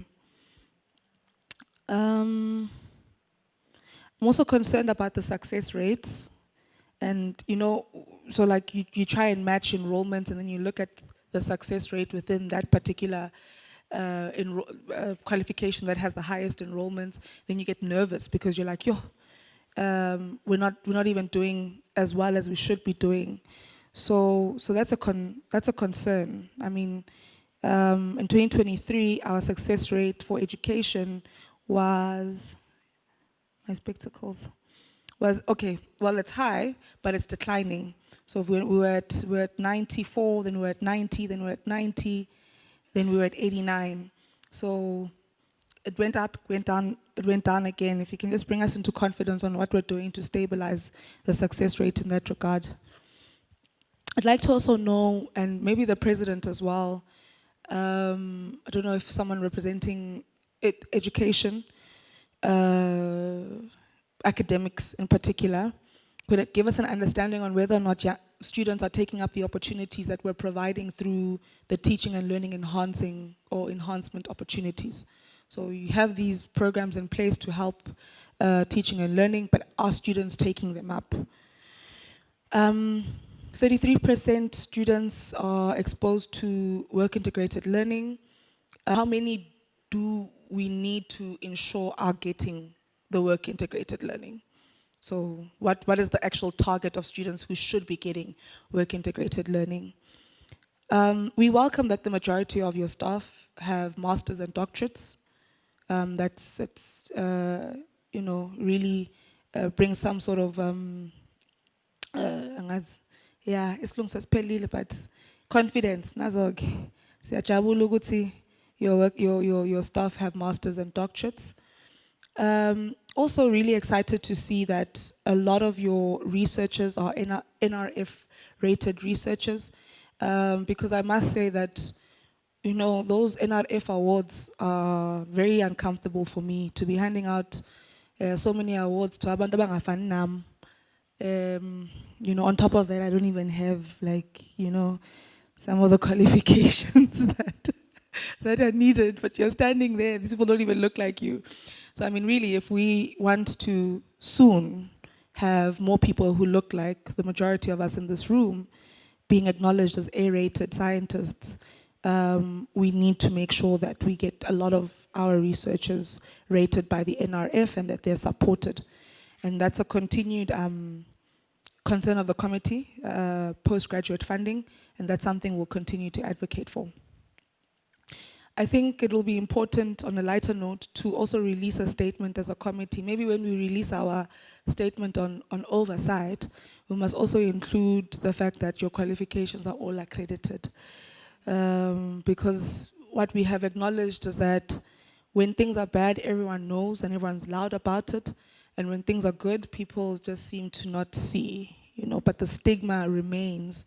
And from an investment perspective, if you're looking at having other forms of, other streams of income coming into the institution, you need to have a public personality that inspires confidence for investment. So I think, Mr. Machozi, if we can also start adding that to our statement, that indeed all their qualifications are accredited. Are we going to see the NMD lecture rooms? Is this NMD? Where is this? Oh, okay, but okay, it's not far. And then Ibiga is also not far. It's far. Okay, all right. But it's great to see that we've had all that infrastructure done. What we would appreciate is a breakdown of recent infrastructure projects, when we were supposed to start them, when we actually started them, how much we were given or allocated to use, how much we actually used, when we were supposed to conclude them, and when we actually concluded. We would like to see that, even particularly for those that are recent projects and those that are underway and those that are yet to come, because we'd like to see the capacity for this institution to manage infrastructure development projects. How many students do you, I tried to calculate, yeah, but yeah. How many students does the institution have enrolled vis-a-vis the amount of placement we have for residences at the institution, not private residences? How much did you spend on the cameras that you put up recently? And again, similar to the question I asked at KSD, I would like to get some confidence from colleagues that they've seen the cameras, you know, and that they are working and, you know, things like that. You mentioned special cases when we speak to funding. If you can just unpack what special cases are, I think about 3,200 fall under those special cases. Chair of Council, one would also like to understand what the attitude of alumni at WUSU is. And I fully support the colleague from the unions who said there must be that 5-year grace period before people run for convocation. Because I know you know, I was the president of the SRC adverts, and I know people who might not have successfully run for SRC might want to also feature there, you know, as a way of finding expression to lead, or someone who wants to hold on to power. But I president, SRC, man, you president, convocation. But people must go out and learn and get skills and get exposure and come back and plow back into the institution. So, but besides that, what is the general attitude of alumni? Our view as a committee is that we really need the alumni of historically black institutions to come to the fore. No matter how small the contribution they can make is, it is a contribution. It doesn't have to be financial, it can be skills, can be thoughts, it can be a lot.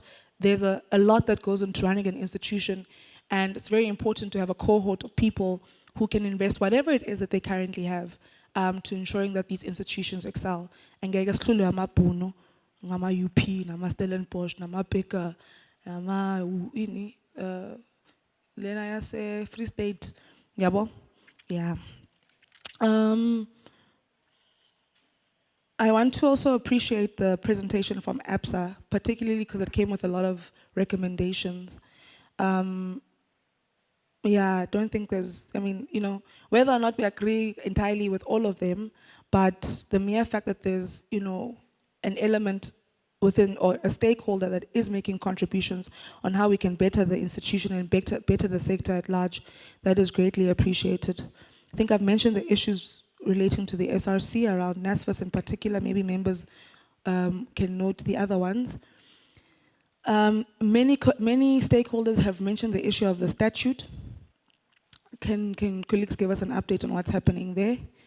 On the issue of the catch-up plan, I made a little, you know, note here, Guti. Kanti ama relations when nama lobbying when with students and workers on this campus hama kanjani because maqabane niyalobishana mos so toto yathina nina ningasebenzi yabo into ezinjalo hayi valani gate thina siboni yabo into ezinjalo so don't know also how your lobbying is going there between workers and students. But yeah, I guess, don't know, we have different perspective on certain matters. I support the call for traditional leaders in council. I saw the chair of council was, I don't know how he feels, but you know, this institution is in a space where traditional leadership is greatly appreciated and is alive, and so Contralesa I mean, singobani. Yes, if we speak about decolonizing institutions, decolonizing education, I think it's just only but makes sense for us to include that leadership in our structures. Of course, if bayahlupa, they must be dealt with like any other council member. Yeah, I think on my side, also from IF, there are a lot of suggestions that have come from there. DDG Sotikwa, I mean, the suggestion around council having a longer time. That is an area where you as the department can facilitate a conversation with the council here and look into those matters. Please send us a list. There are colleagues who've mentioned vacancies at the institution. Please send us a list of vacancies at the institution. That seems to be of great concern. IF also speaks of animosity. The animosity is evident. So I think that's what the slide said. Which animosity? Why do we say it's evident? Is it from... I'm not getting a sense, colleagues, honorable members, unless I'm too tired to read the room, but I'm not getting a sense that relations at this institution have completely collapsed. Unless colleagues are so well-mannered that even though, I mean, I just see a differing of views that should exist in any space where human beings exist. But I don't get a sense that maybe we've been too traumatized as a committee. We've seen the worst, where people can't even sit in a room together like this, where people can't even listen to each other when they speak. Literally, in a parliamentary sitting, the chair of council is speaking and Labour and everyone is murmuring and even saying, you're lying, in a committee meeting in parliament. So, you know, we see people who just have a different perspective on how things should be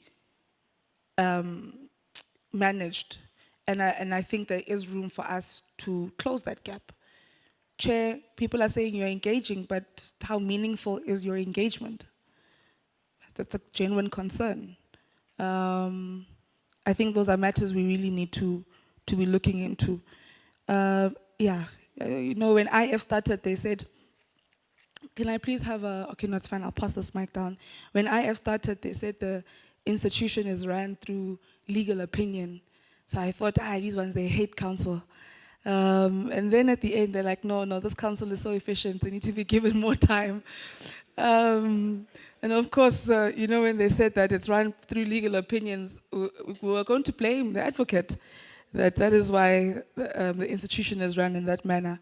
But I want to really, from my side, appreciate the inputs from colleagues. I'm going to hand over to Honorable King, Honorable, let me start at the top.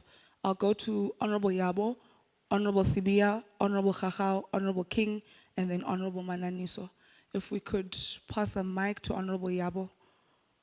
There it is.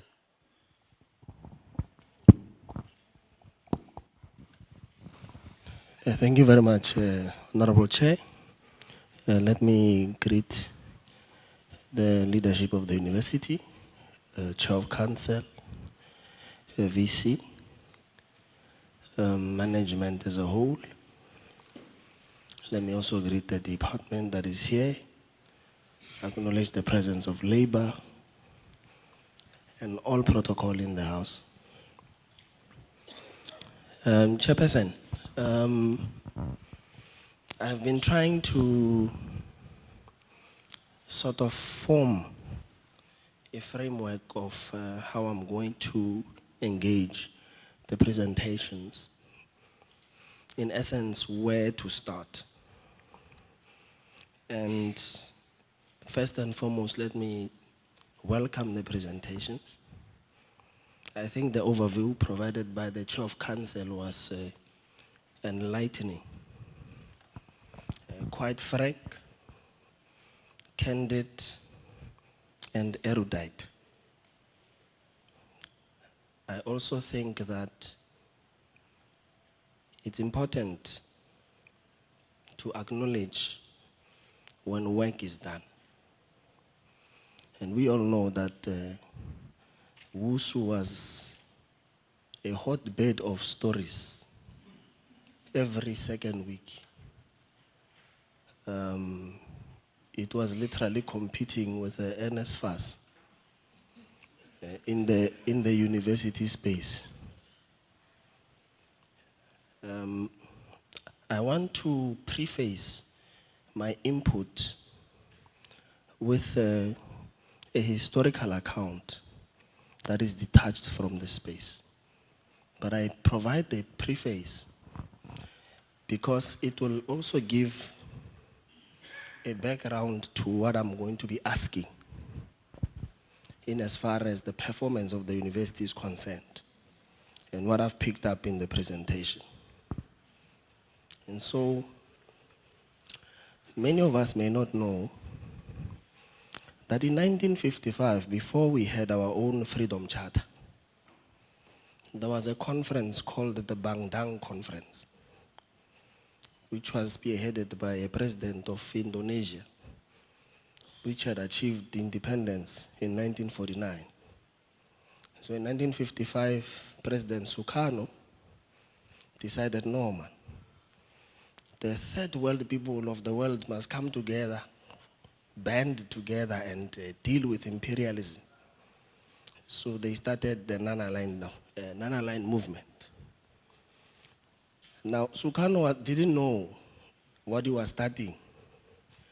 You know, I used to have a boss when I was still employed who used to say, people start fights because they measure their own strength, you know. But he uses a Tswana word for biceps. He says, but what you measure going into a battle because the only measure you took was of your own biceps. And then you realize in the middle of the fight that, man, you start looking around for people to come and stop it. No, man, it looks like I've started a fight that is bigger, bigger than me. And so Sukarno did that because he was informed by principle and the logic of Marxist theories. Put together the Bandung Conference. The backlash that came outside of that conference had a name. It was then called the Cold War.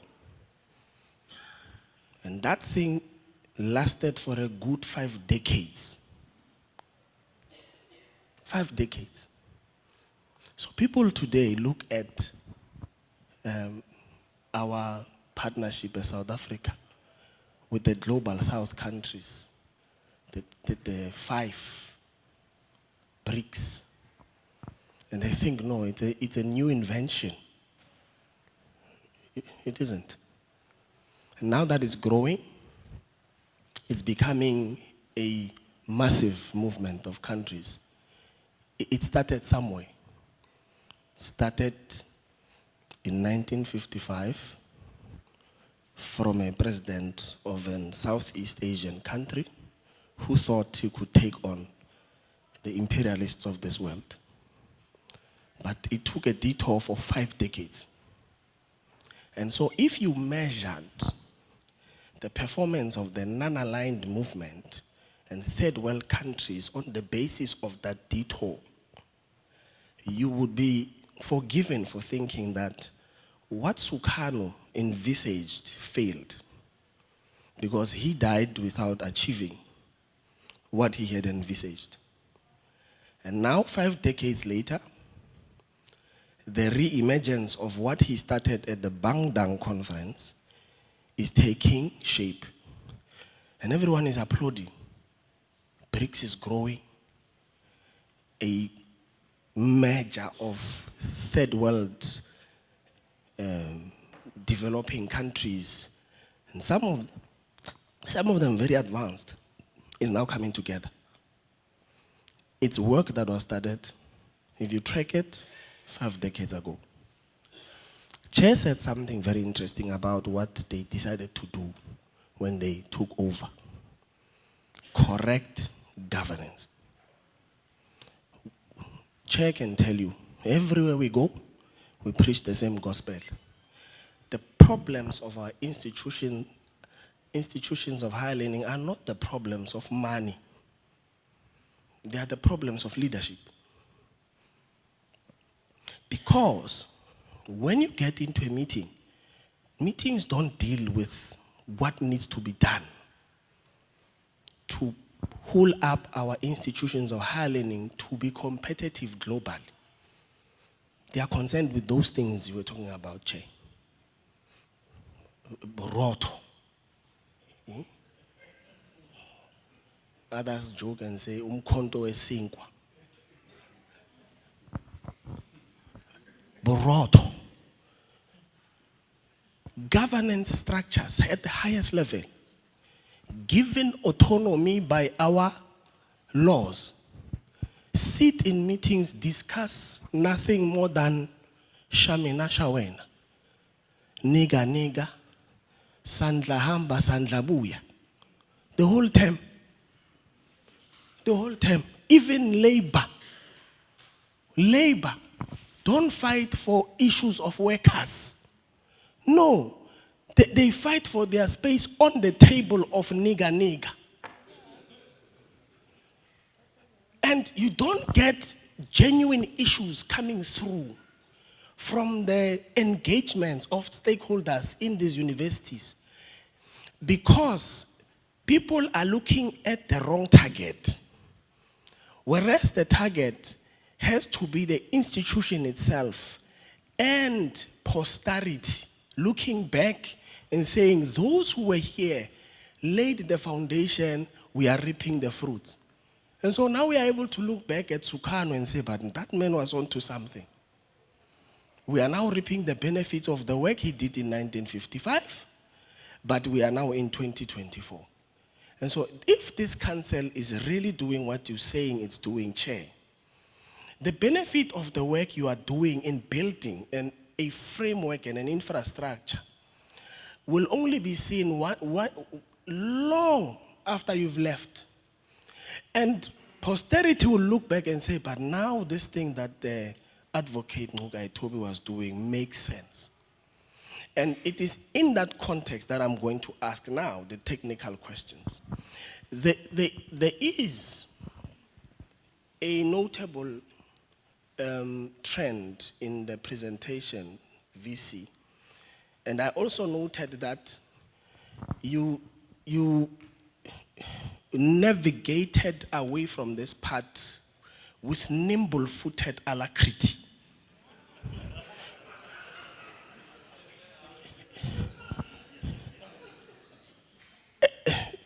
Typical of an academic. But when you are as pedantic as I am, you will pick it up And so the performance of the university over 3 years started at the top 87, went down 85, dropped last year to 80. I will accept the rider on 2023 that certain data is still outstanding. But if you are moving from a highlight of 87% 3 years earlier, which then dropped by 2%, which then dropped by a further 5%, there has to be an explanation to the trend. 2, in your consolidated model, there are specific faculties which took a bigger knock. And I noticed that natural sciences took a knock, engineering took a knock, humanities took a knock. Comparatively with other faculties, the 3 took what I would term the biggest knock in decline where performance is concerned. What is the underlying issue? Is the underlying issue the staff you've put in those faculties? Is the underlying issue a capacity issue? Is the underlying issue a disconnect between the students and the teachers? Or is it a resource issue?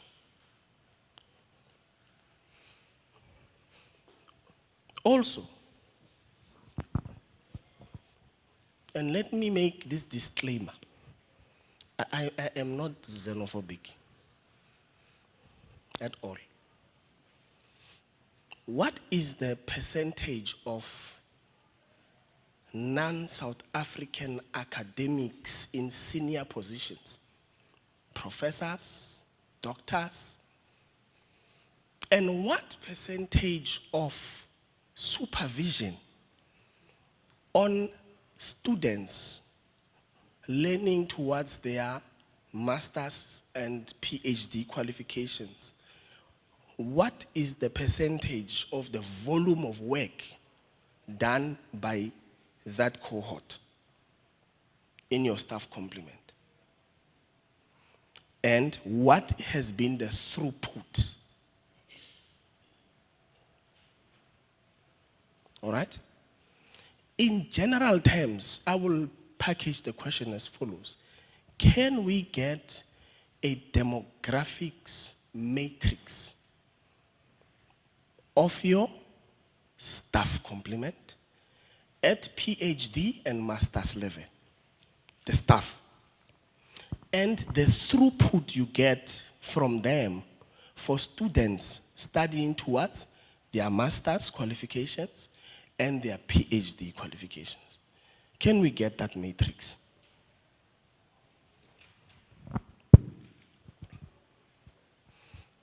One of the areas that universities do, Chair, when we visit them, is that they navigate away from financial details. All of them. All of them without fail. So those ones who are boastful about their reserves will just put their reserves there. They'll write, we have reserves of 10 billion. But they never really go into the finer details. We have to ask for it, literally. So what are your sources of funding? And what is the ratio split between the funding sources? And how is spending managed? And why is it important to have NSFAS funds land in your account? We know the answer to that. But no one comes forth and says, Chair went very close to saying it. He put it in nuanced terms about the negative impact of these direct payments, because it deprives the university of the benefit of this money coming. So there are financial instruments there. We will talk to them one day, just not today. But the model of direct payments was intended to take money from NSFAS to students directly by passing the universities, which is debatable. I agree with you, Chair. It's a debate we must have. Whether it benefits the learner more to have a direct payment system, or whether we are disadvantaging the sector by doing it. So you can say, no, we are dealing with the learner, but you may collapse the sector by so doing, and enrich a few individuals, something that is undesirable. Now, your application statistics here are cited as 329,138. 329,138. Versus is your enrolled number 30,650, or is your enrolled number 20,134? It's not coming through crisply there for us to note. And let us then surmise that the 30,000 is the number. Why do you have an intake of only 30,000 when you have applications more than 320,000? So it means your intake is less than 10% of the applications you receive. If applications were a measure of confidence in the university, we would say you are high up there with the best. But explain why you have this disparity between what you absorb and what you reject. And then tell us. I'm using the word reject loosely because I'm assuming that those who don't make it are rejected or have failed to qualify. But could you tell us what the criteria is? And I know I'm asking a very general question for a specific item. So years ago, when I was still a youngin and trying to be an entrepreneur, I would ask, there's an engineer I knew, because I was trying to put together quotations. And I would ask, Emon, how much is an RDP? He says, Imran, it's like asking how much is a shirt. It's like asking how much is a shirt. It depends what the shirt is, where you are going to buy it from. So if you are talking about a brand, obviously the price is going to be expensive. So you need to be specific on what it is that you are asking. So I know I'm asking a very broad question that requires specific detail, but just give us an idea of what your framework is to filter to this 30,000 or the 20,000 from the 329. What do you use to determine that these will make it and these can make it? And then the question follows that, what then happens to those who don't make it? Is there a catchment system, perhaps in the vicinity, to catch these ones that don't make it here?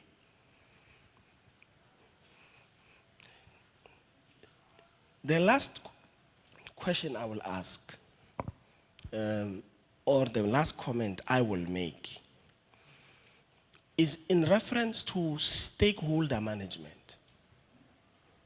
Stakeholder management. So recently I met an inventor, and he says, I have had to be taught to use a different method to qualifying my inventions. So I think of a concept, I put it on paper, and before we run it through the framework of testing an invention, we put together a prototype. So we already put the prototype in the field and then fill in the graph, the scientific, He says, the reason why I was told to do that was to cut short the lead time from idea to commercialization. He says, when you are in a certain sector for too long, you get framed in such a way that you follow the protocols even to the detriment of the timelines, the lead time to deliver on a brilliant idea. So cognitive dissonance is real. So chair advocate Ngugaitobi will think in legal terms, and that's why the IF chairperson is able to say, no, we can't be an overly legal opinion waiting university. The chair is framed like that. If you put a scientist there, you are going to have a university that runs like a laboratory. It's real, it's true. And so from time to time, where stakeholder management is concerned, and because you are focused on the goal, you want to build this thing, to correct it, you then must allow a framework to allow many voices to come through. And so there's a technique I learned from an unrelated source. This source was the CEO of General Electric for over 3 decades. I think his name must be Mike Welsh. Jack Welsh, not Mike.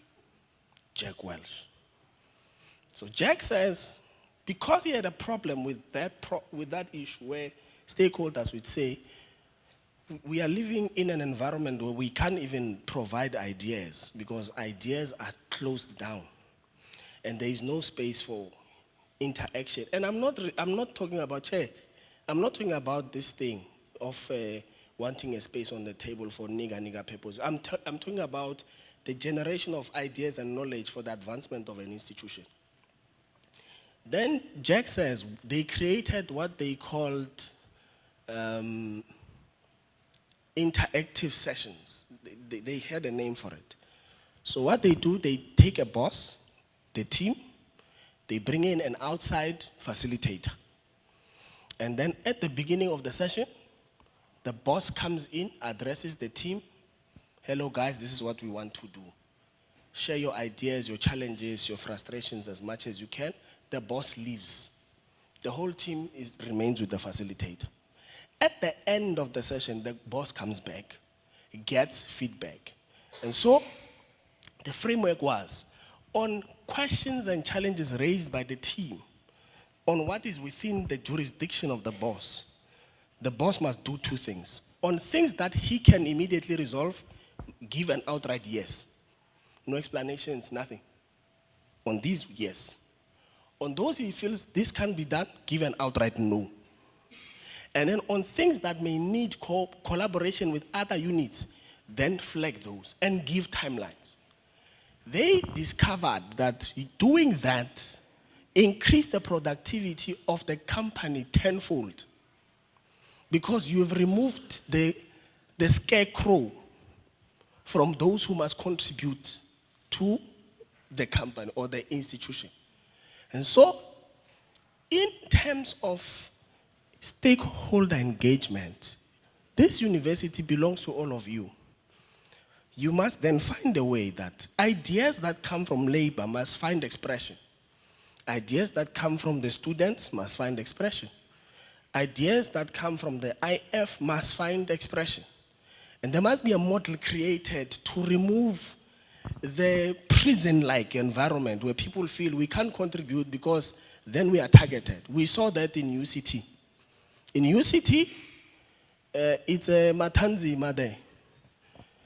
You raise your head, they will crush it. It's anti-productive. It's counterproductive. Instead of pushing the university forward, you keep it stagnant because people are afraid of the environment created by the leadership at the top. And I'm saying These issues that are raised by labor, they are not rocket science.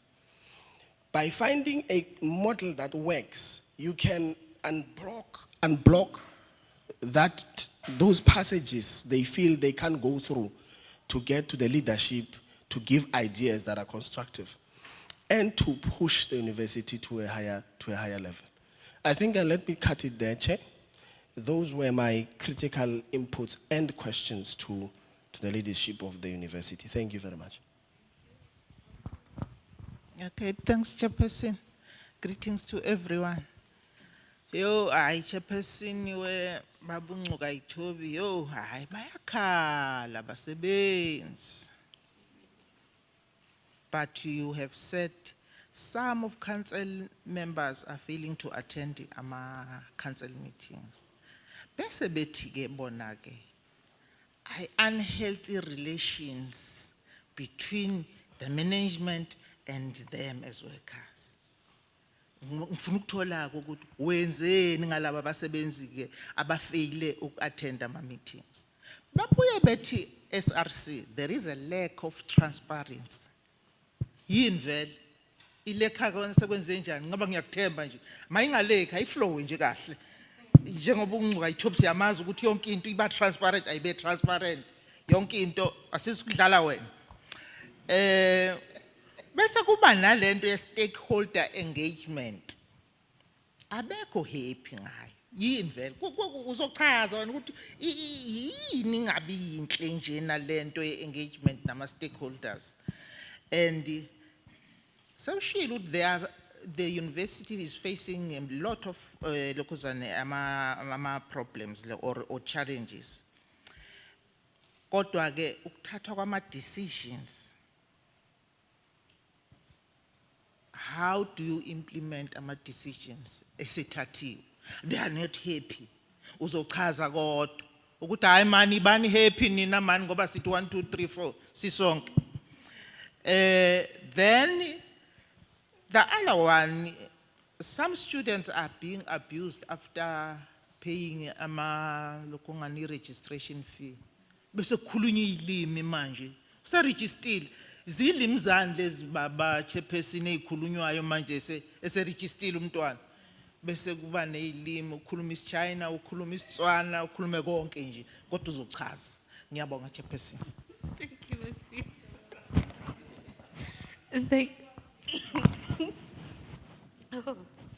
Thank you, Chair. I want to say firstly that I missed Juga Kulma. Thank you for Happy New Year. Chair, I just have 8 points that I need to ask. Some of them are linked to some of these submissions that have already been made, but I trust that the university leadership will be able to package them accordingly. The first one has to do with the block funding reduction that the VC spoke to. And perhaps this must be submitted in writing, please, because every institution are just complaining about funding that they're not supposed to be, that they're supposed to be getting but are not getting. So break it down. So how much money would you ideally need? How much are you not getting against that? And by that, I'm not asking for your Rolls Royce budget. I'm asking for practically. And how is that impacting through you, Chairperson? How's that impacting your functionality within the institution? So for example, if you're going to say, I would need 500 Rand towards infrastructure X and Y, and because I am not getting that 500 rands towards infrastructure X and Y, this is how it's impacting on my ability to throughput, to develop the institution to the point that we need here.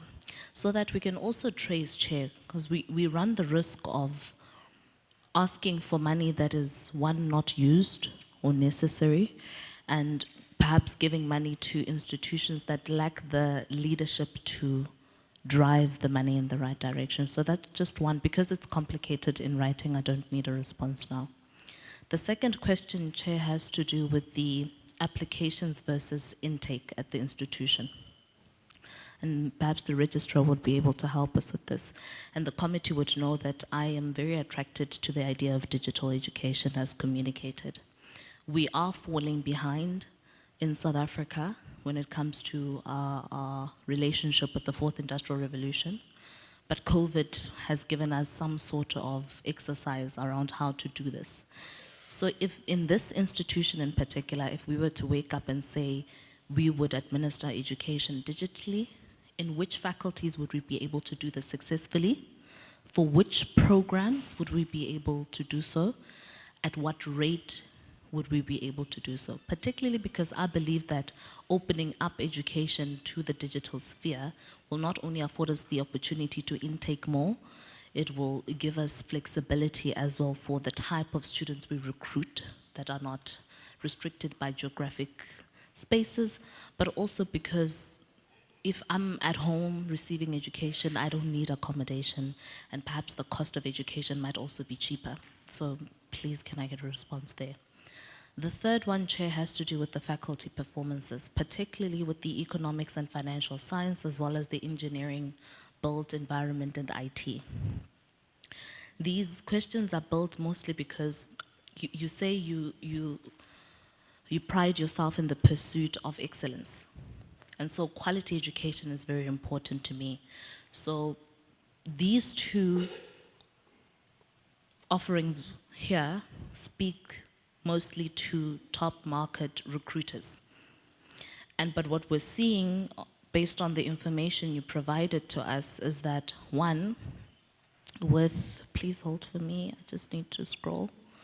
With economic science management, your success rate has decreased in 2022 from 82.8% to 67.6% in 2023. That is a very huge gap. And part of it links to what Ndadeyabo spoke to earlier. But that gap alone is very deep. And then also, when you look at your engineering, built environment, and IT, you have an 81.1 to a 69 drop. So you've indicated that you do have challenges with the qualifiers of the administrators of the qualifications themselves. But what I'm trying to get here is, I need you to bridge this gap for me. I just outlined the decrease there, but when you look at your retention in these offerings, you have your retention at 75% for engineering, built environment, and IT. And then you have your retention for management and public administration science at 59.10%, whereas in throughput, it's the second best performing.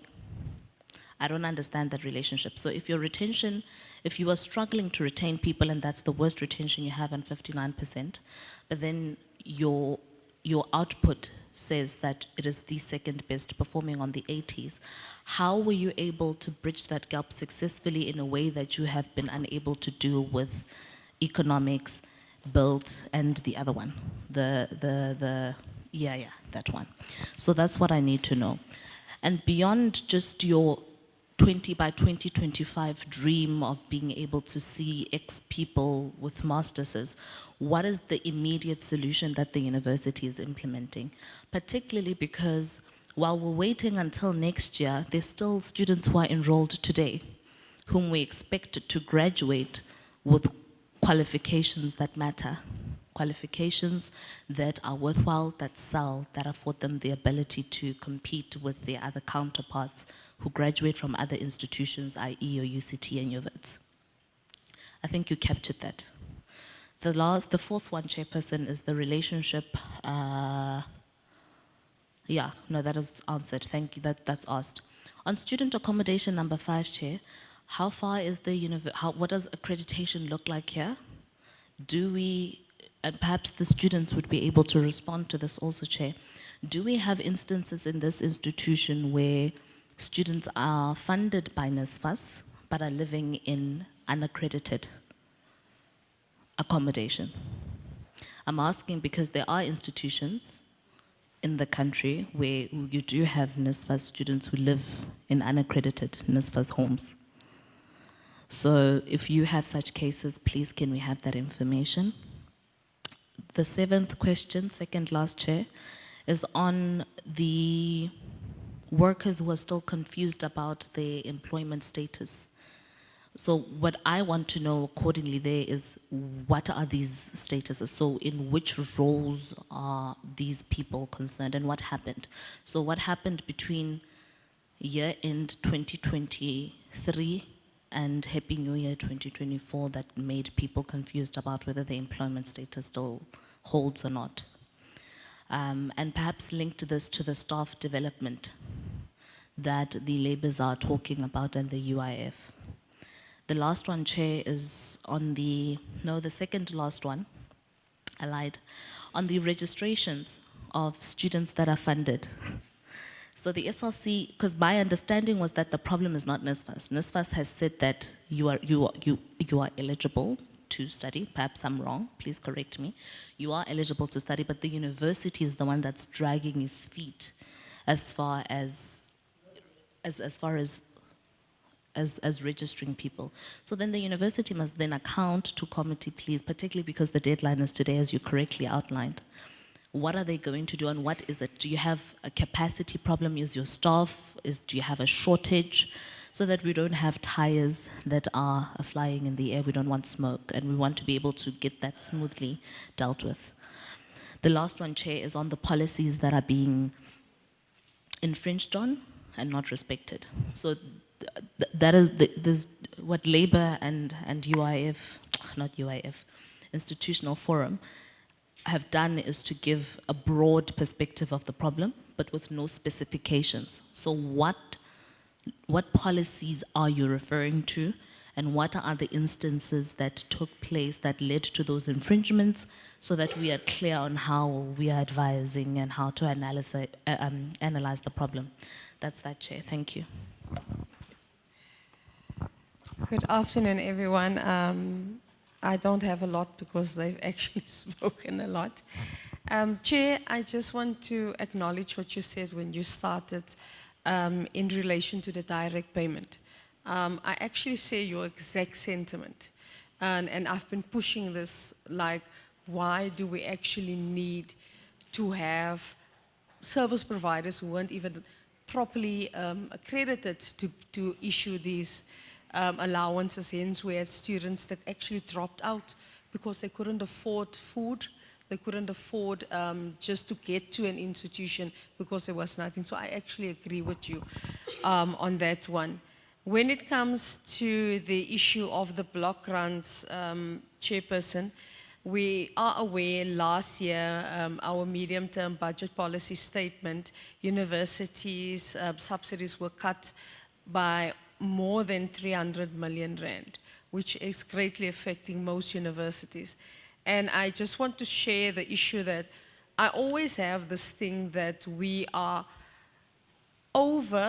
I would say over giving funds to NSFAS students, and we've seen so many has failed of a question that I've asked, and we're not niching it into the direct market for the country.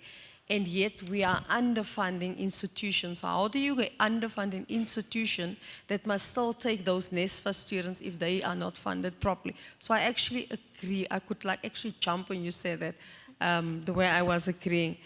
Then there is an issue to the Vice Chancellor. Last year I was notified, it was almost at the end of last year, that there were some unaccredited courses of the MED. That is your anesthetics, cardioretics, surgery, neurosurgery, ENT, and urology. It was stated that by February 2024, a decision from CET was going to be taken on that. If I can just get clarity, because we had issues that I was contacted by doctors from the Health Professional Council of South Africa that's worried that WUSU now actually, just when you were getting out of the mark, that thing came and it clouded your good work that was done. So if we can just get feedback on that. With regards to the accommodation and the NSFAS accredited accommodation, I know they spoke, but I'm very passionate about this one. You are part of the pilot project. I just want to know, have you received sufficient communication on the project? We just came from one institution where this was an issue, the communication was just lacking. I would like to know how many beds does the university have on its own facilities of the hostel, the university hostels, and the private? How many beds do we have? How many beds was then accredited out of that? If there was any accreditation done. How much did it cost the university to do the accreditation? Remember, you guys had to pay a 5% admin fee to the accreditor, and it's almost 200 Rand per bed if you have over a certain amount of beds to be accredited. And if there are any students left out in the cold because they could not get accommodation because maybe there was this hiccup with the accreditation of the NSFAS students specifically, I'm referring to the vacancies has been asked. Mention has been made that people are confused and whatever about the employment. So I just want to get a clarity, has your policy on HR processes been reviewed, and how do you handle your grievances processes? Because sometimes that is the issue that's not understood, that there are policies on grievances and how it should be dealt with. Historical debt. I would like to find out what is the amount of historical debt. Could we have some of those students enroll this year to study, or what threshold that you have? I know WITs have 10,000 Rand. If you owe 10,000 and less, they will allow you to come and register. Do we have any of your students that are NSFAS funded, 2023, that has still not received their funding? I'm asking this because NSFAS had a backlog of 20,000. They were only able to afford to accredit a few. And then the last one, Chairperson, when it comes to how many students universities take, I know all institutions have this issue. The applications is quite high compared to the number that they should take. And I know there was a statement that the minister said this year at some stage they will need to overlook the enrollment quota for institutions just to afford some students to have some space. I just want to find out if there has been any communication from the minister's office with regards to that, because it was only bound to change, I think, next year, if I'm not mistaken. Thank you, Chair. Thank you, Chairperson, and good afternoon, colleagues. Chair, let me start by actually welcoming the presentation.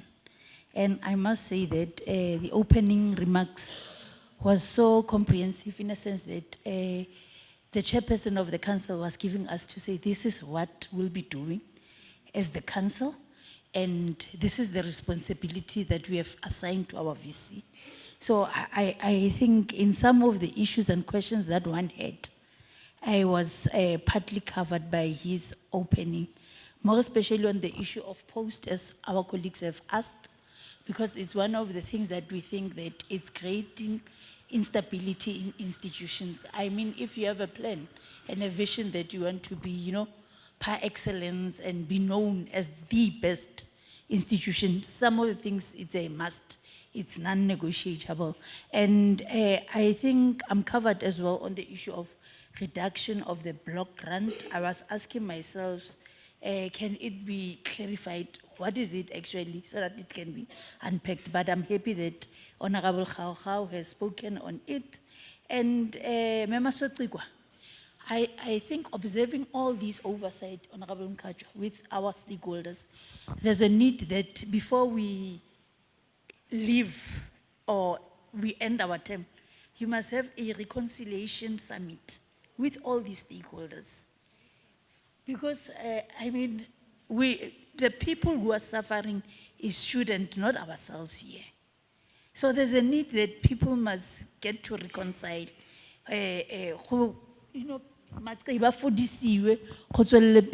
because there's nothing that you can do without being reconciled and agree on one vision, one mission. So I just want you as the department to ensure that before the end of our term, there's that summit. I agree you did the new thing in terms of issues of accreditation and accommodation. So you must do this one of reconciliation. On the issue of the policy that needs to be reviewed on the GBVF, I want to check if the institution has a time frame. Because at times when we engage with governance on these issues, it's a matter of, it's in process, but we never get to be given specific time frames. Because I believe that we have taken GBVF as a pandemic. So each and every day, there should be something that is happening that seeks to address that.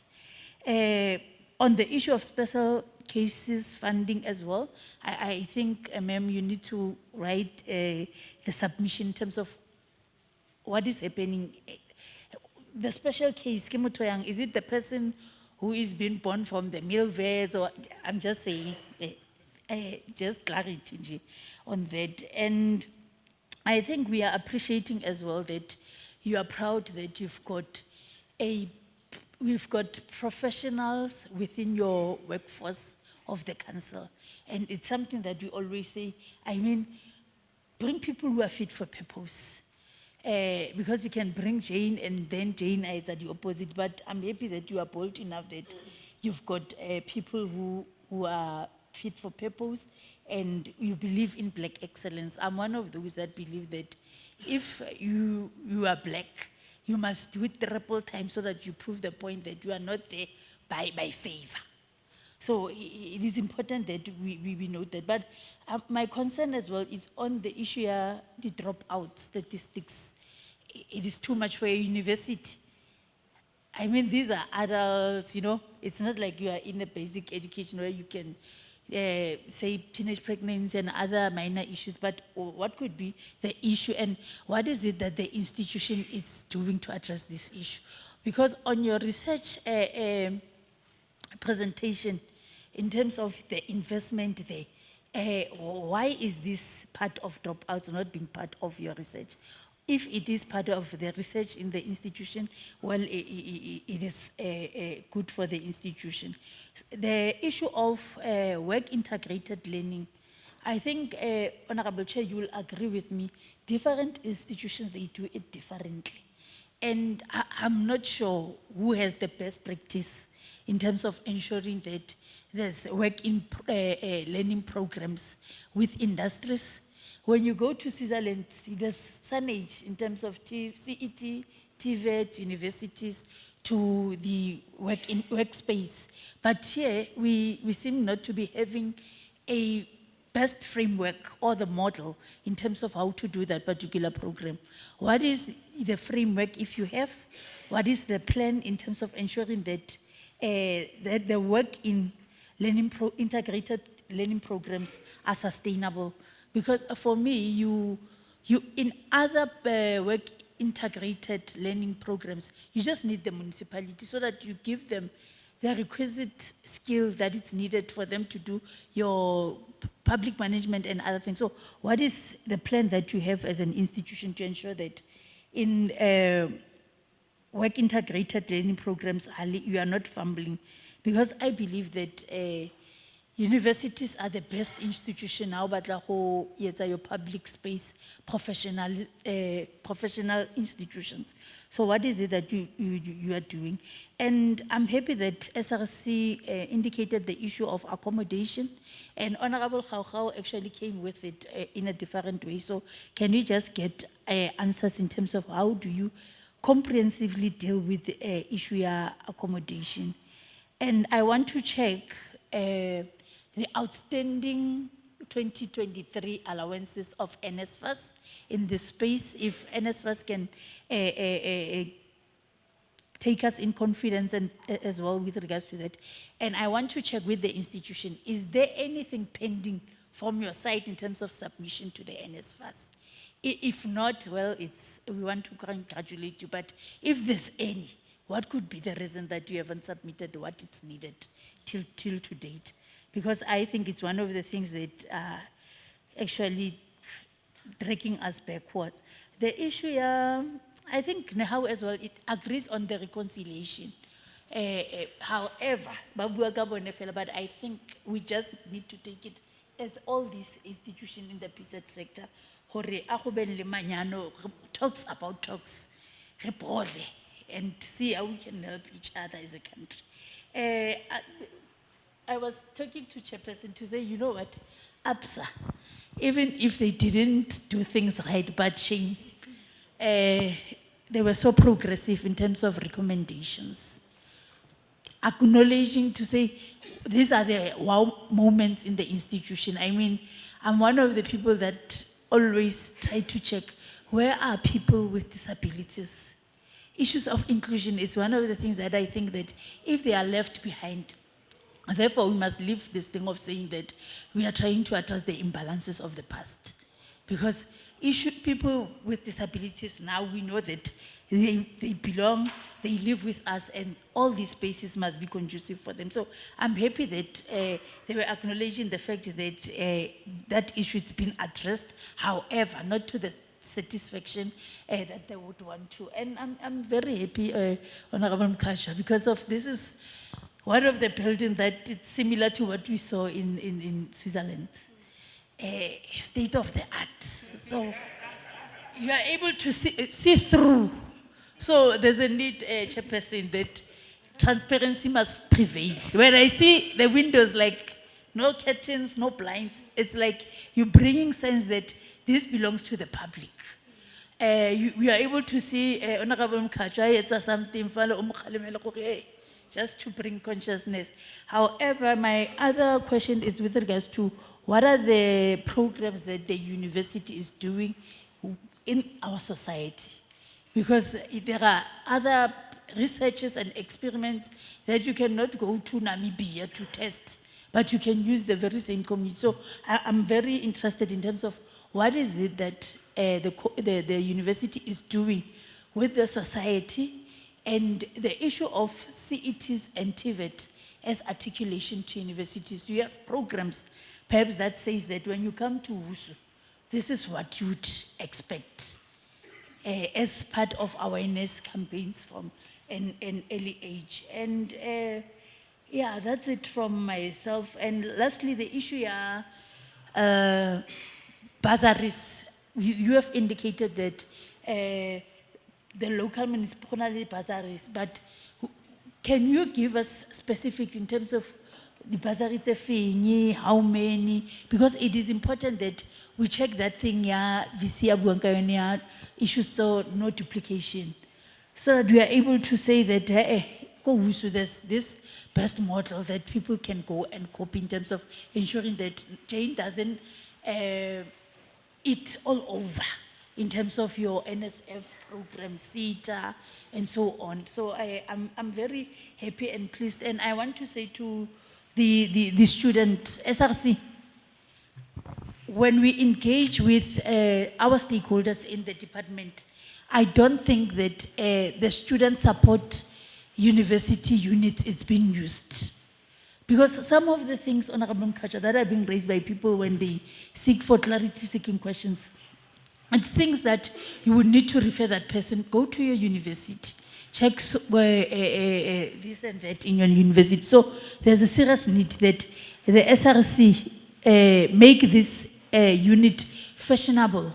If they don't know actually what they're supposed to be doing as a unit, advise them to say, as student, this is what we want, this is how you can help us. So I think Arimo, too much, man. Not all is good, but you are not bad, and there's a room for improvement. Thank you very much, Honorable Mananiso. Thank you very much to all the members for their comments, questions, recommendations. Chair, it's clear that members were reading and listening. And so, typical to our sector, there's a lot to talk about. What we would like to suggest is that colleagues kindly respond to our questions in written format within the next 7 working days.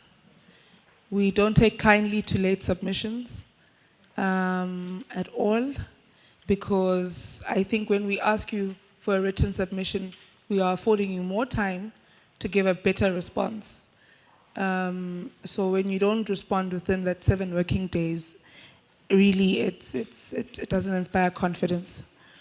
So please make sure that you respond within the next 7 working days to the questions that were asked by members.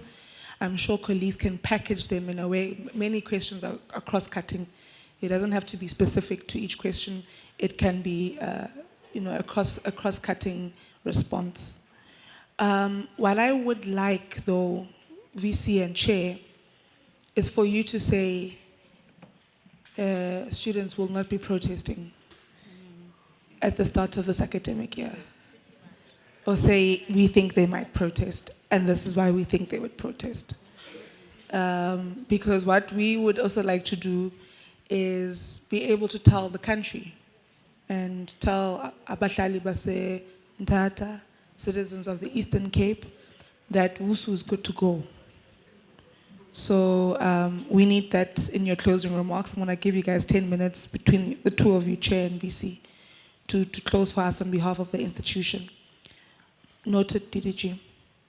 And then I'll go to yourself, DDG Sotikwa, for your closing remarks. And then we'll close this sit-down session. We would like to see a residence. Where's the president of SRC? We would like to see, I know that the team at WUSU is very organized. I can see stakeholder relations unit is on point. But I would like you, President, together with Labour, to sort of take the lead on this one. We want to see the worst residents owned by the institution. And we'd like to see the best residents owned by the institution.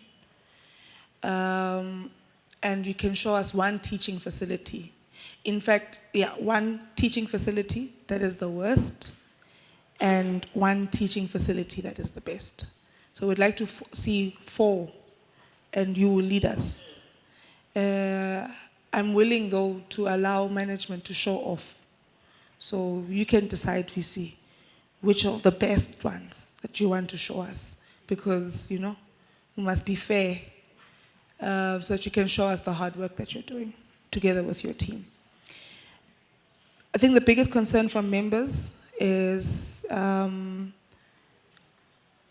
stakeholder relations, which most of us are saying can be remedied. I think this council, the leadership, you have capacity.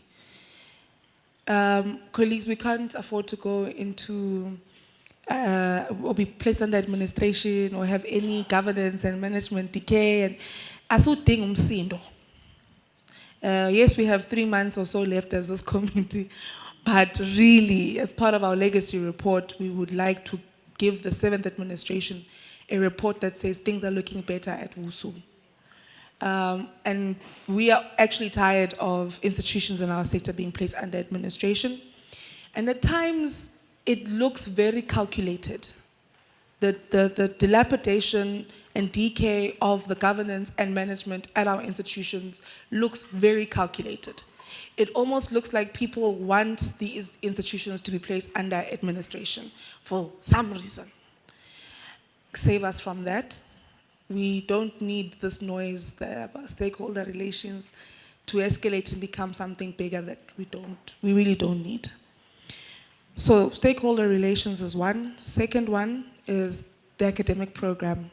We are concerned about the decline in our success rates, and we need to be brought into confidence in terms of that.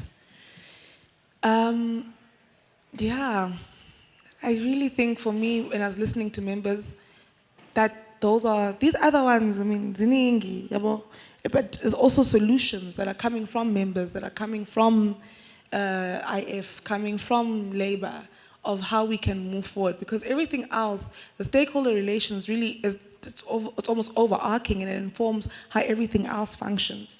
So I think for me, those are the 2 key issues that I'm getting from our engagement.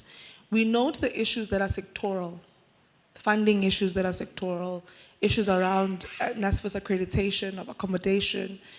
We are noting those issues. Those are some issues that we can't fix overnight, the issues that you might not be able to fix yourselves, the department needs to fix, and even the department can't fix it overnight. But colleagues, I don't want us to have amnesia. and forget why the idea of the direct payment system came about. There were institutions that were using a service provider to disperse allowances. And the department said, well, if we're giving you money to give to someone else, to give to students, well, let us give the money to someone else. Well, ideally, we would like to do it ourselves, but we don't have the capacity, so let us give the money to someone else to give to students. Some institutions had the capacity, some institutions didn't. We also remember that there was a student who was given 14 million by a service provider that was that was given this responsibility by an institution.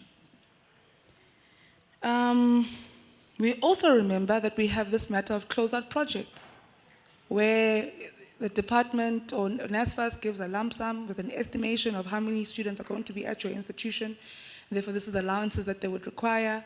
And then, let's reconcile manje. Manje leyo mali lena ayisabuyeli. Kuthi hayi uJane azangafike. uShantela azangafike. So in fact, we're going to give the money to, yabo? Inkinga ukuthi iflopile. Iflopile le plan yethu. That's the problem. It didn't happen the way it was supposed to happen. This is not what we were briefed. We weren't briefed that these people are not going to have the capacity to do this thing right. We were told that this is the reason why we need to do this thing. It's going to solve X, Y, and Z problem. And then it created a much bigger problem. And then, hey, there's just a lot now. Hearing about people who are benefiting, abantu abana capacity, mess. So that is the biggest problem that we also have as the sector and as this government. The ideas that the decisions we take are often mawuhlezi umuntu nje uyacabanga lento uthi hayi ngiyayizwa lento. But when it comes to implementation, we mess up. We mess up.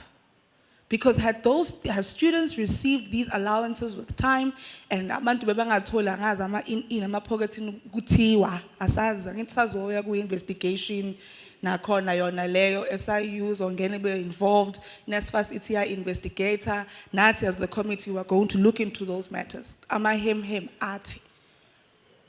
Right? Maybe we would not be sitting in this situation. So I don't want us to forget how we got to this point.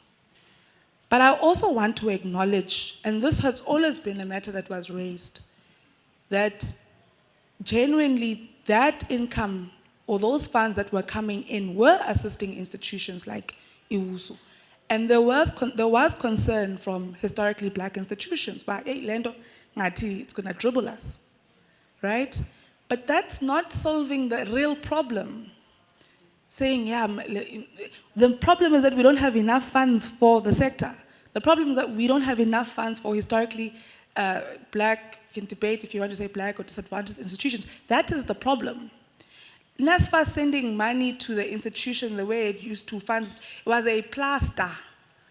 I don't think it's a sustainable solution.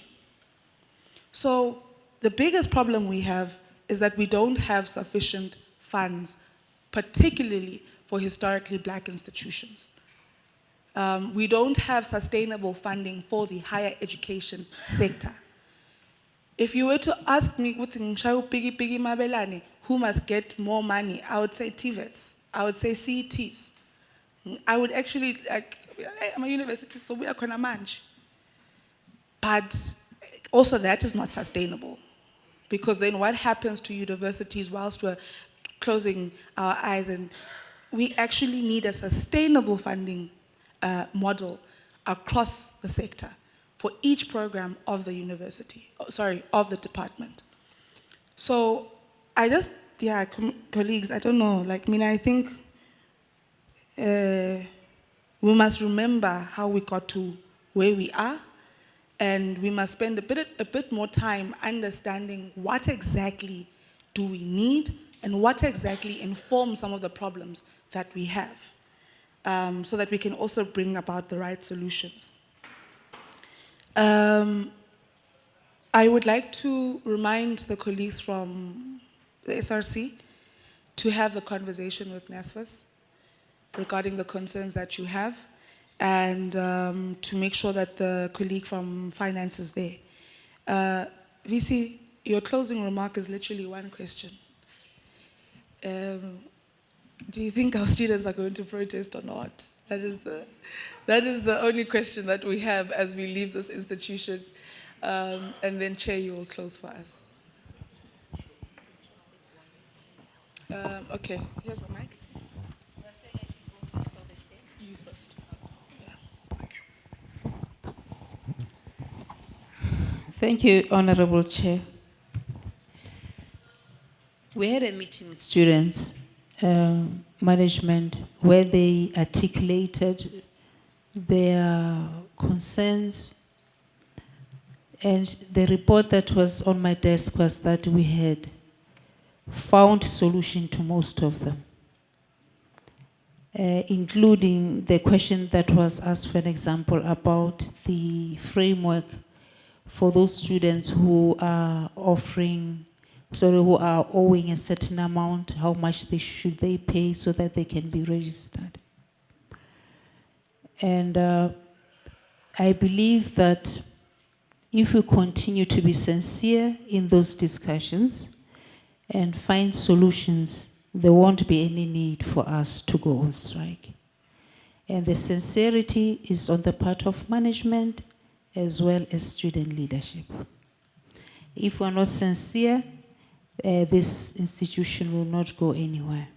Historically, the main reasons at the beginning of the year why students went on strike was because of the funding that was not being dispersed on time, was about the G7 rule, was about how do we accommodate those students who cannot pay the minimum initial payment. We have an intervention where we assist those students. I think 3,000 of our students assistant, we call it MIP, using council control funds and funds from the SRC itself. So, as I conclude, if both parties are sincere and we are more concerned about what's in the best interest of the institution, we will not have any strikes this year. Thank you, VC, and thank you, Chairperson. I believe that this is your last visit before the term of Parliament is up. So it's quite momentous in that sense. My own term does not end when your term ends. And I've now been told that there is a chance that it might also be extended. So I want to Mbongo ke make sure uba uyayenza ke lento ungathembisi nje. But I wanted to thank you for coming to us and for engaging with us meaningfully. I mean, there is a history associated with this university, in a sense, almost from birth, because I studied here. I was the president of the SRC here. I was the president of the Juridical Society here. I was the president of Convocation here, and I'm back again as the chairperson of. So in a sense, it's a university that runs through my own veins, personally. And other people as well. Dr. Tebelele was actually in my SRC. So somebody asked here about the role, I think it was you, Chair, who asked about the role of Convocation. You know, it's important because for us, you know, I came back to the Convocation when the LLB lost accreditation. Because at that point, it became clear to me that our own individual successes are meaningless if the base from which we graduated evaporates overnight. And it became clear that it was not just me that had to come back, it was also many other alumni. I've personally recruited alumni to sit on my council. There was no point in having Dr. Tebelele being a shining star if he couldn't plow back to where he came from. The same thing with Vuyani Jahana. At the time I recruited him, he was the CEO of SAA. Okay, whatever happened to SAA. But also, when it came to many other alumni that we've tried to bring back, So you've got to ask, I mean, where are these alumni? You know, you must also remember the history of the institution. UNITRA, as it was then known, started off as a branch of Forte, and its primary function was to train a civil service for the Transkei government. It was a proper Bantustan institution. It fought to transform itself into a South African institution.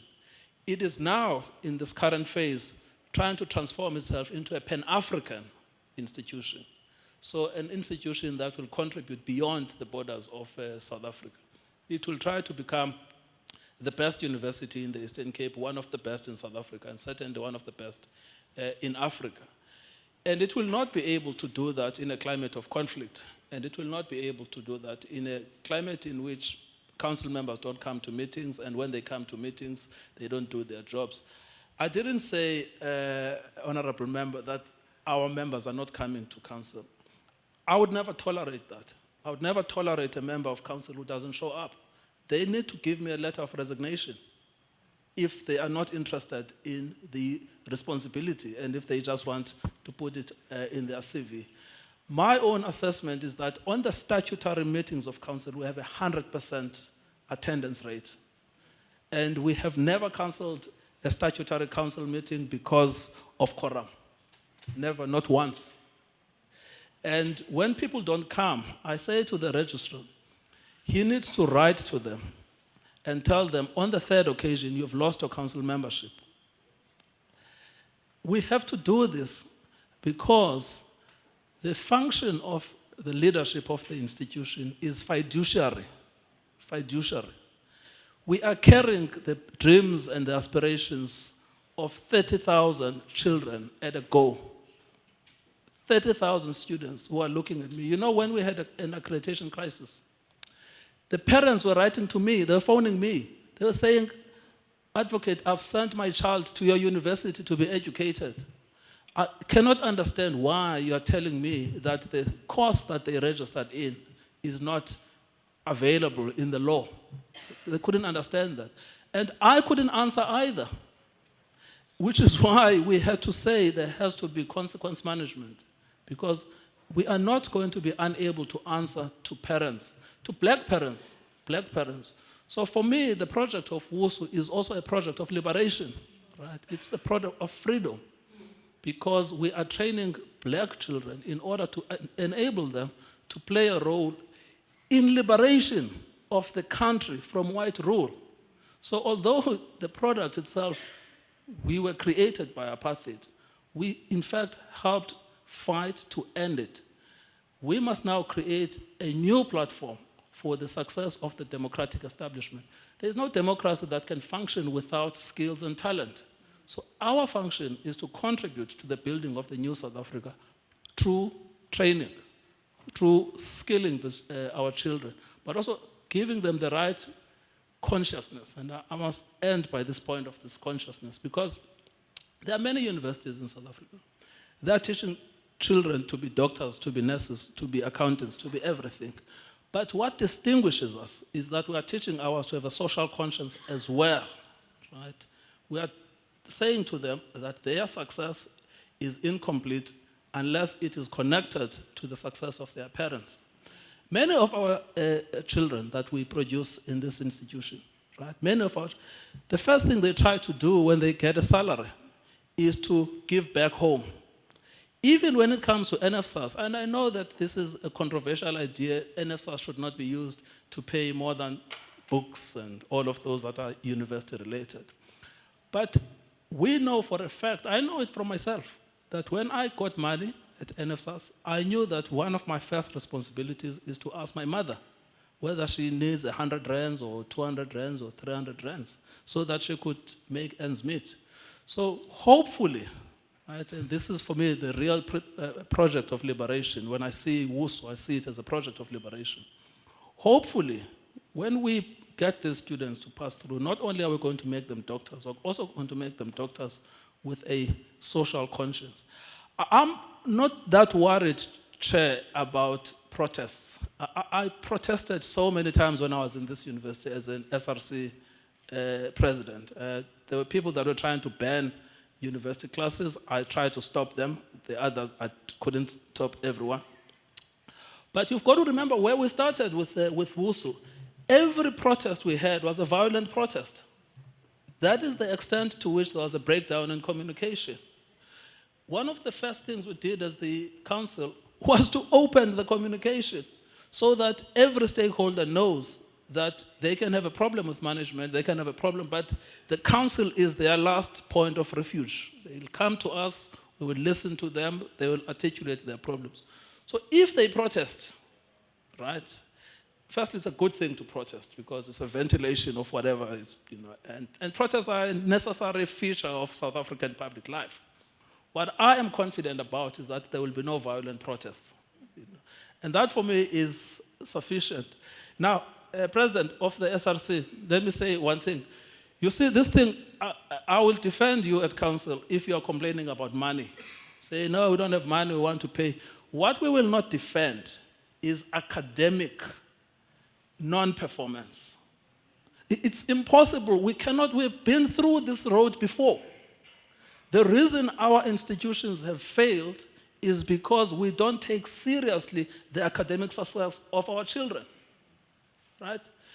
I made the example yesterday. I was talking to Dr. Tebelele yesterday about the law department, which is why I was reluctant to give it a stamp of approval. I don't know now what's going on, but 3 years ago, we had a problem. There was one course, negotiable instruments. It was not taught the whole year, right? And one of the students protested to the dean or the head of the school. I don't think it was the dean, it was the head of the school, that we have not been taught. This thing was escalated to me. I think I had just become, yes, I was already the chair of council. Escalated to me. I then say, no, I don't want to get involved because I don't know the full facts. But send me the complaint from the students in order to engage me on it officially so that I can take it up. The report came that the students were withdrawing the complaint. Right? They were withdrawing the complaint that for the whole year they had not been taught. I asked why. They said, no, it's because basically everybody knows that they will pass. And if they persist with the complaint, there is a real problem. Now, this is why I say, for me, I am not going to tolerate academic failure from this institution because it's fundamentally inconsistent with what we are trying to achieve. Because on the one hand, we are telling the public, we're telling the parents, send your children to WUSU because we're going to give them excellent education in black hands. That's the pride. And then we have a problem where people say, even if we fail, without excuses, without justifications, we nevertheless insist on re-registration. The spaces are few. The sector has not created enough universities. We have few spaces. We have to give those spaces to children who are hungry to learn. So I am with you all the way as the SRC when it comes to matters of financial exclusions. You have to make a completely different case for us to defend you on academic exclusion. We have to draw a line. So if you are protesting about academic exclusions, we are not going to be on your side. If you are protesting about issues that have to do with money, I come from there. I come from the same family, same background. So that must be clear because I had a lot of your items that you were raising, and then I had this thing about academics. Then I said, well, we are no longer a university if we are not insisting on academic performance. And Chair, finally, Ungizela is a good friend of mine. So we actually get on with Nehao, but they are allowed to come here and to protest against us and to protest against management. So we encourage that. We don't see that this is a conflictual setup. We actually see it as part and parcel of the collaborative exercise. At some point, we would really like to take you to our infrastructure. I'm not sure when you would like to do that, but my fear now is that it's 6:10, and management has made all of these plans to take you around. So I'm not sure if you will still have time for that, but I think that it still needs to happen today. Thank you. Thank you very much, Chair. Let me hand over to you, Didi Chisotlikwa. Chair, you know, on this one of academic exclusion, because out here we're not passing because we don't have enough funds. Kubona? So we're not passing because we don't have enough funds because NSFAS has not paid our allowances on time. So I think inevitably you'll end up maybe hearing them out. But over to you, Didi Chisotlikwa. Thank you, Chair, for this opportunity. I just felt it's really important that we all leave this room on an understanding on the issue of the funding allocations. So, just with regards to WUSU, and to put this on record, I've got my spreadsheets open here. We work to death. We spent almost 3 months trying to balance the numbers. I want to confirm in this room that the HDIs get substantial amount of funding. As follows, WUSU's block grant is 3 times the size of Rhodes University. Infrastructure, WUSU gets the 2nd highest allocation for infrastructure, almost 3 years in a row. So the budget votes that you approve in Parliament, Chair, work towards equity and development of historically disadvantaged institutions. WUSU gets the 2nd highest Sibusiso Bengu allocation. I don't think this is a platform to say how many millions we give them, but they must know that they're very high on the development agenda of this administration.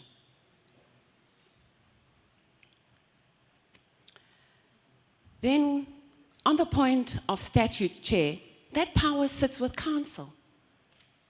If the Council reviews its statute, it submits to the Minister for consideration.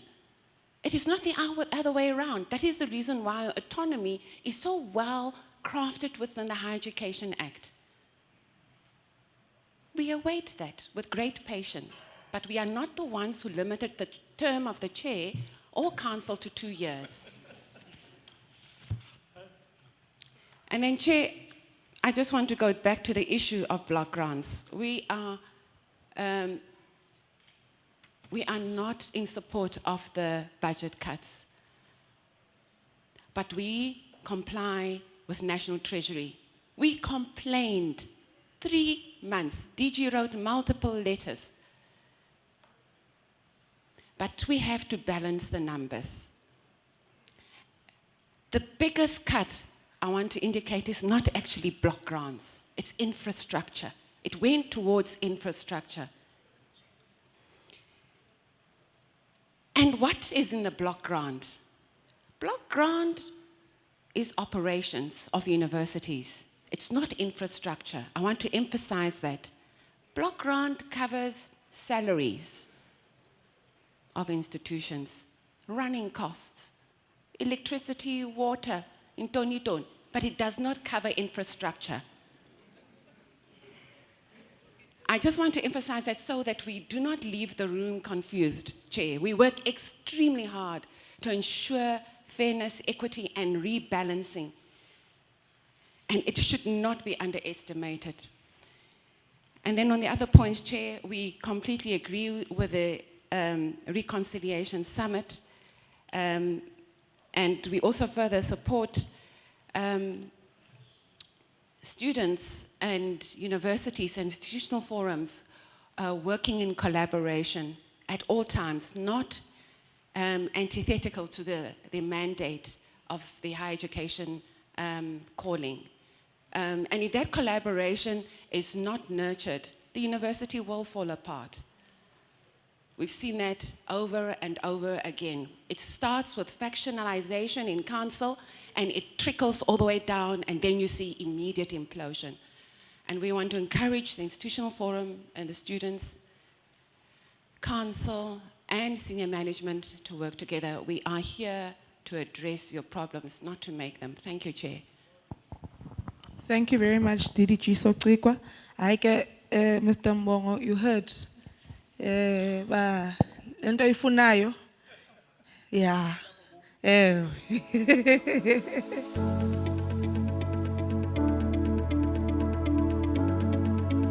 Thank you very much, and thank you very much, Honorable Chair. I suppose I'm going to be doing my job with the President of the SRC today, as per the instruction. So, President, come closer to me. And then we had planned that we'll start on the facilities that are here, because we're already here. And then we'll go to the Nelson Mandela Tribe site, where we will also see the facilities that are there. But here we'll start with the teaching venues that are close by, and of course, my partner in crime. And then we will look at the residence that is here. We've got a residence here that takes about 709 beds, which is being completed and getting ready for occupation this year. It was under renovations. So in this campus, we just look at the teaching venues and the residences, and then we go to the Nelson Mandela Drive, where we'll see the residences and we'll also see the teaching venues. And that's how our program will go. Thank you, Chair.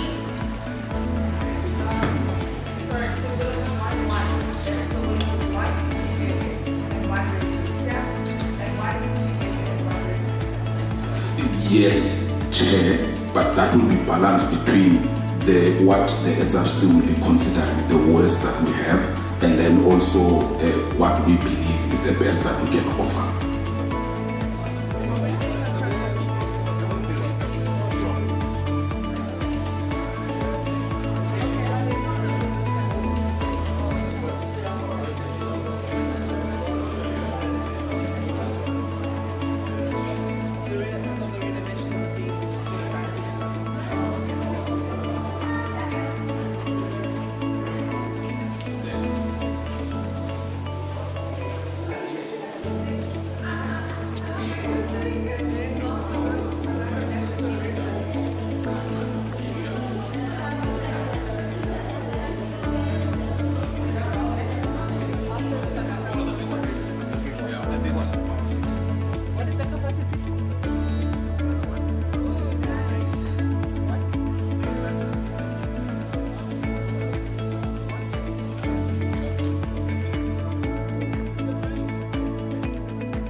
Okay, so the IT infrastructure?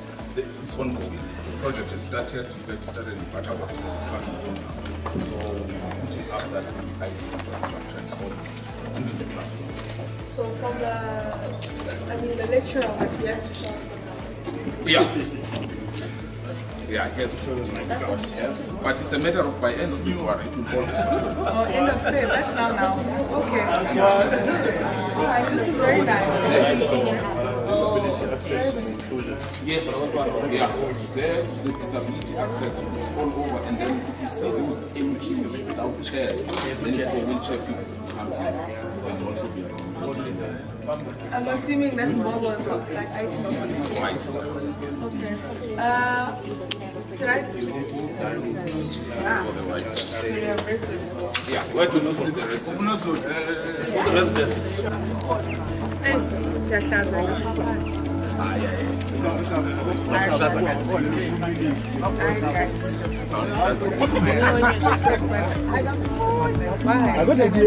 Why did you finish the job? The job is started.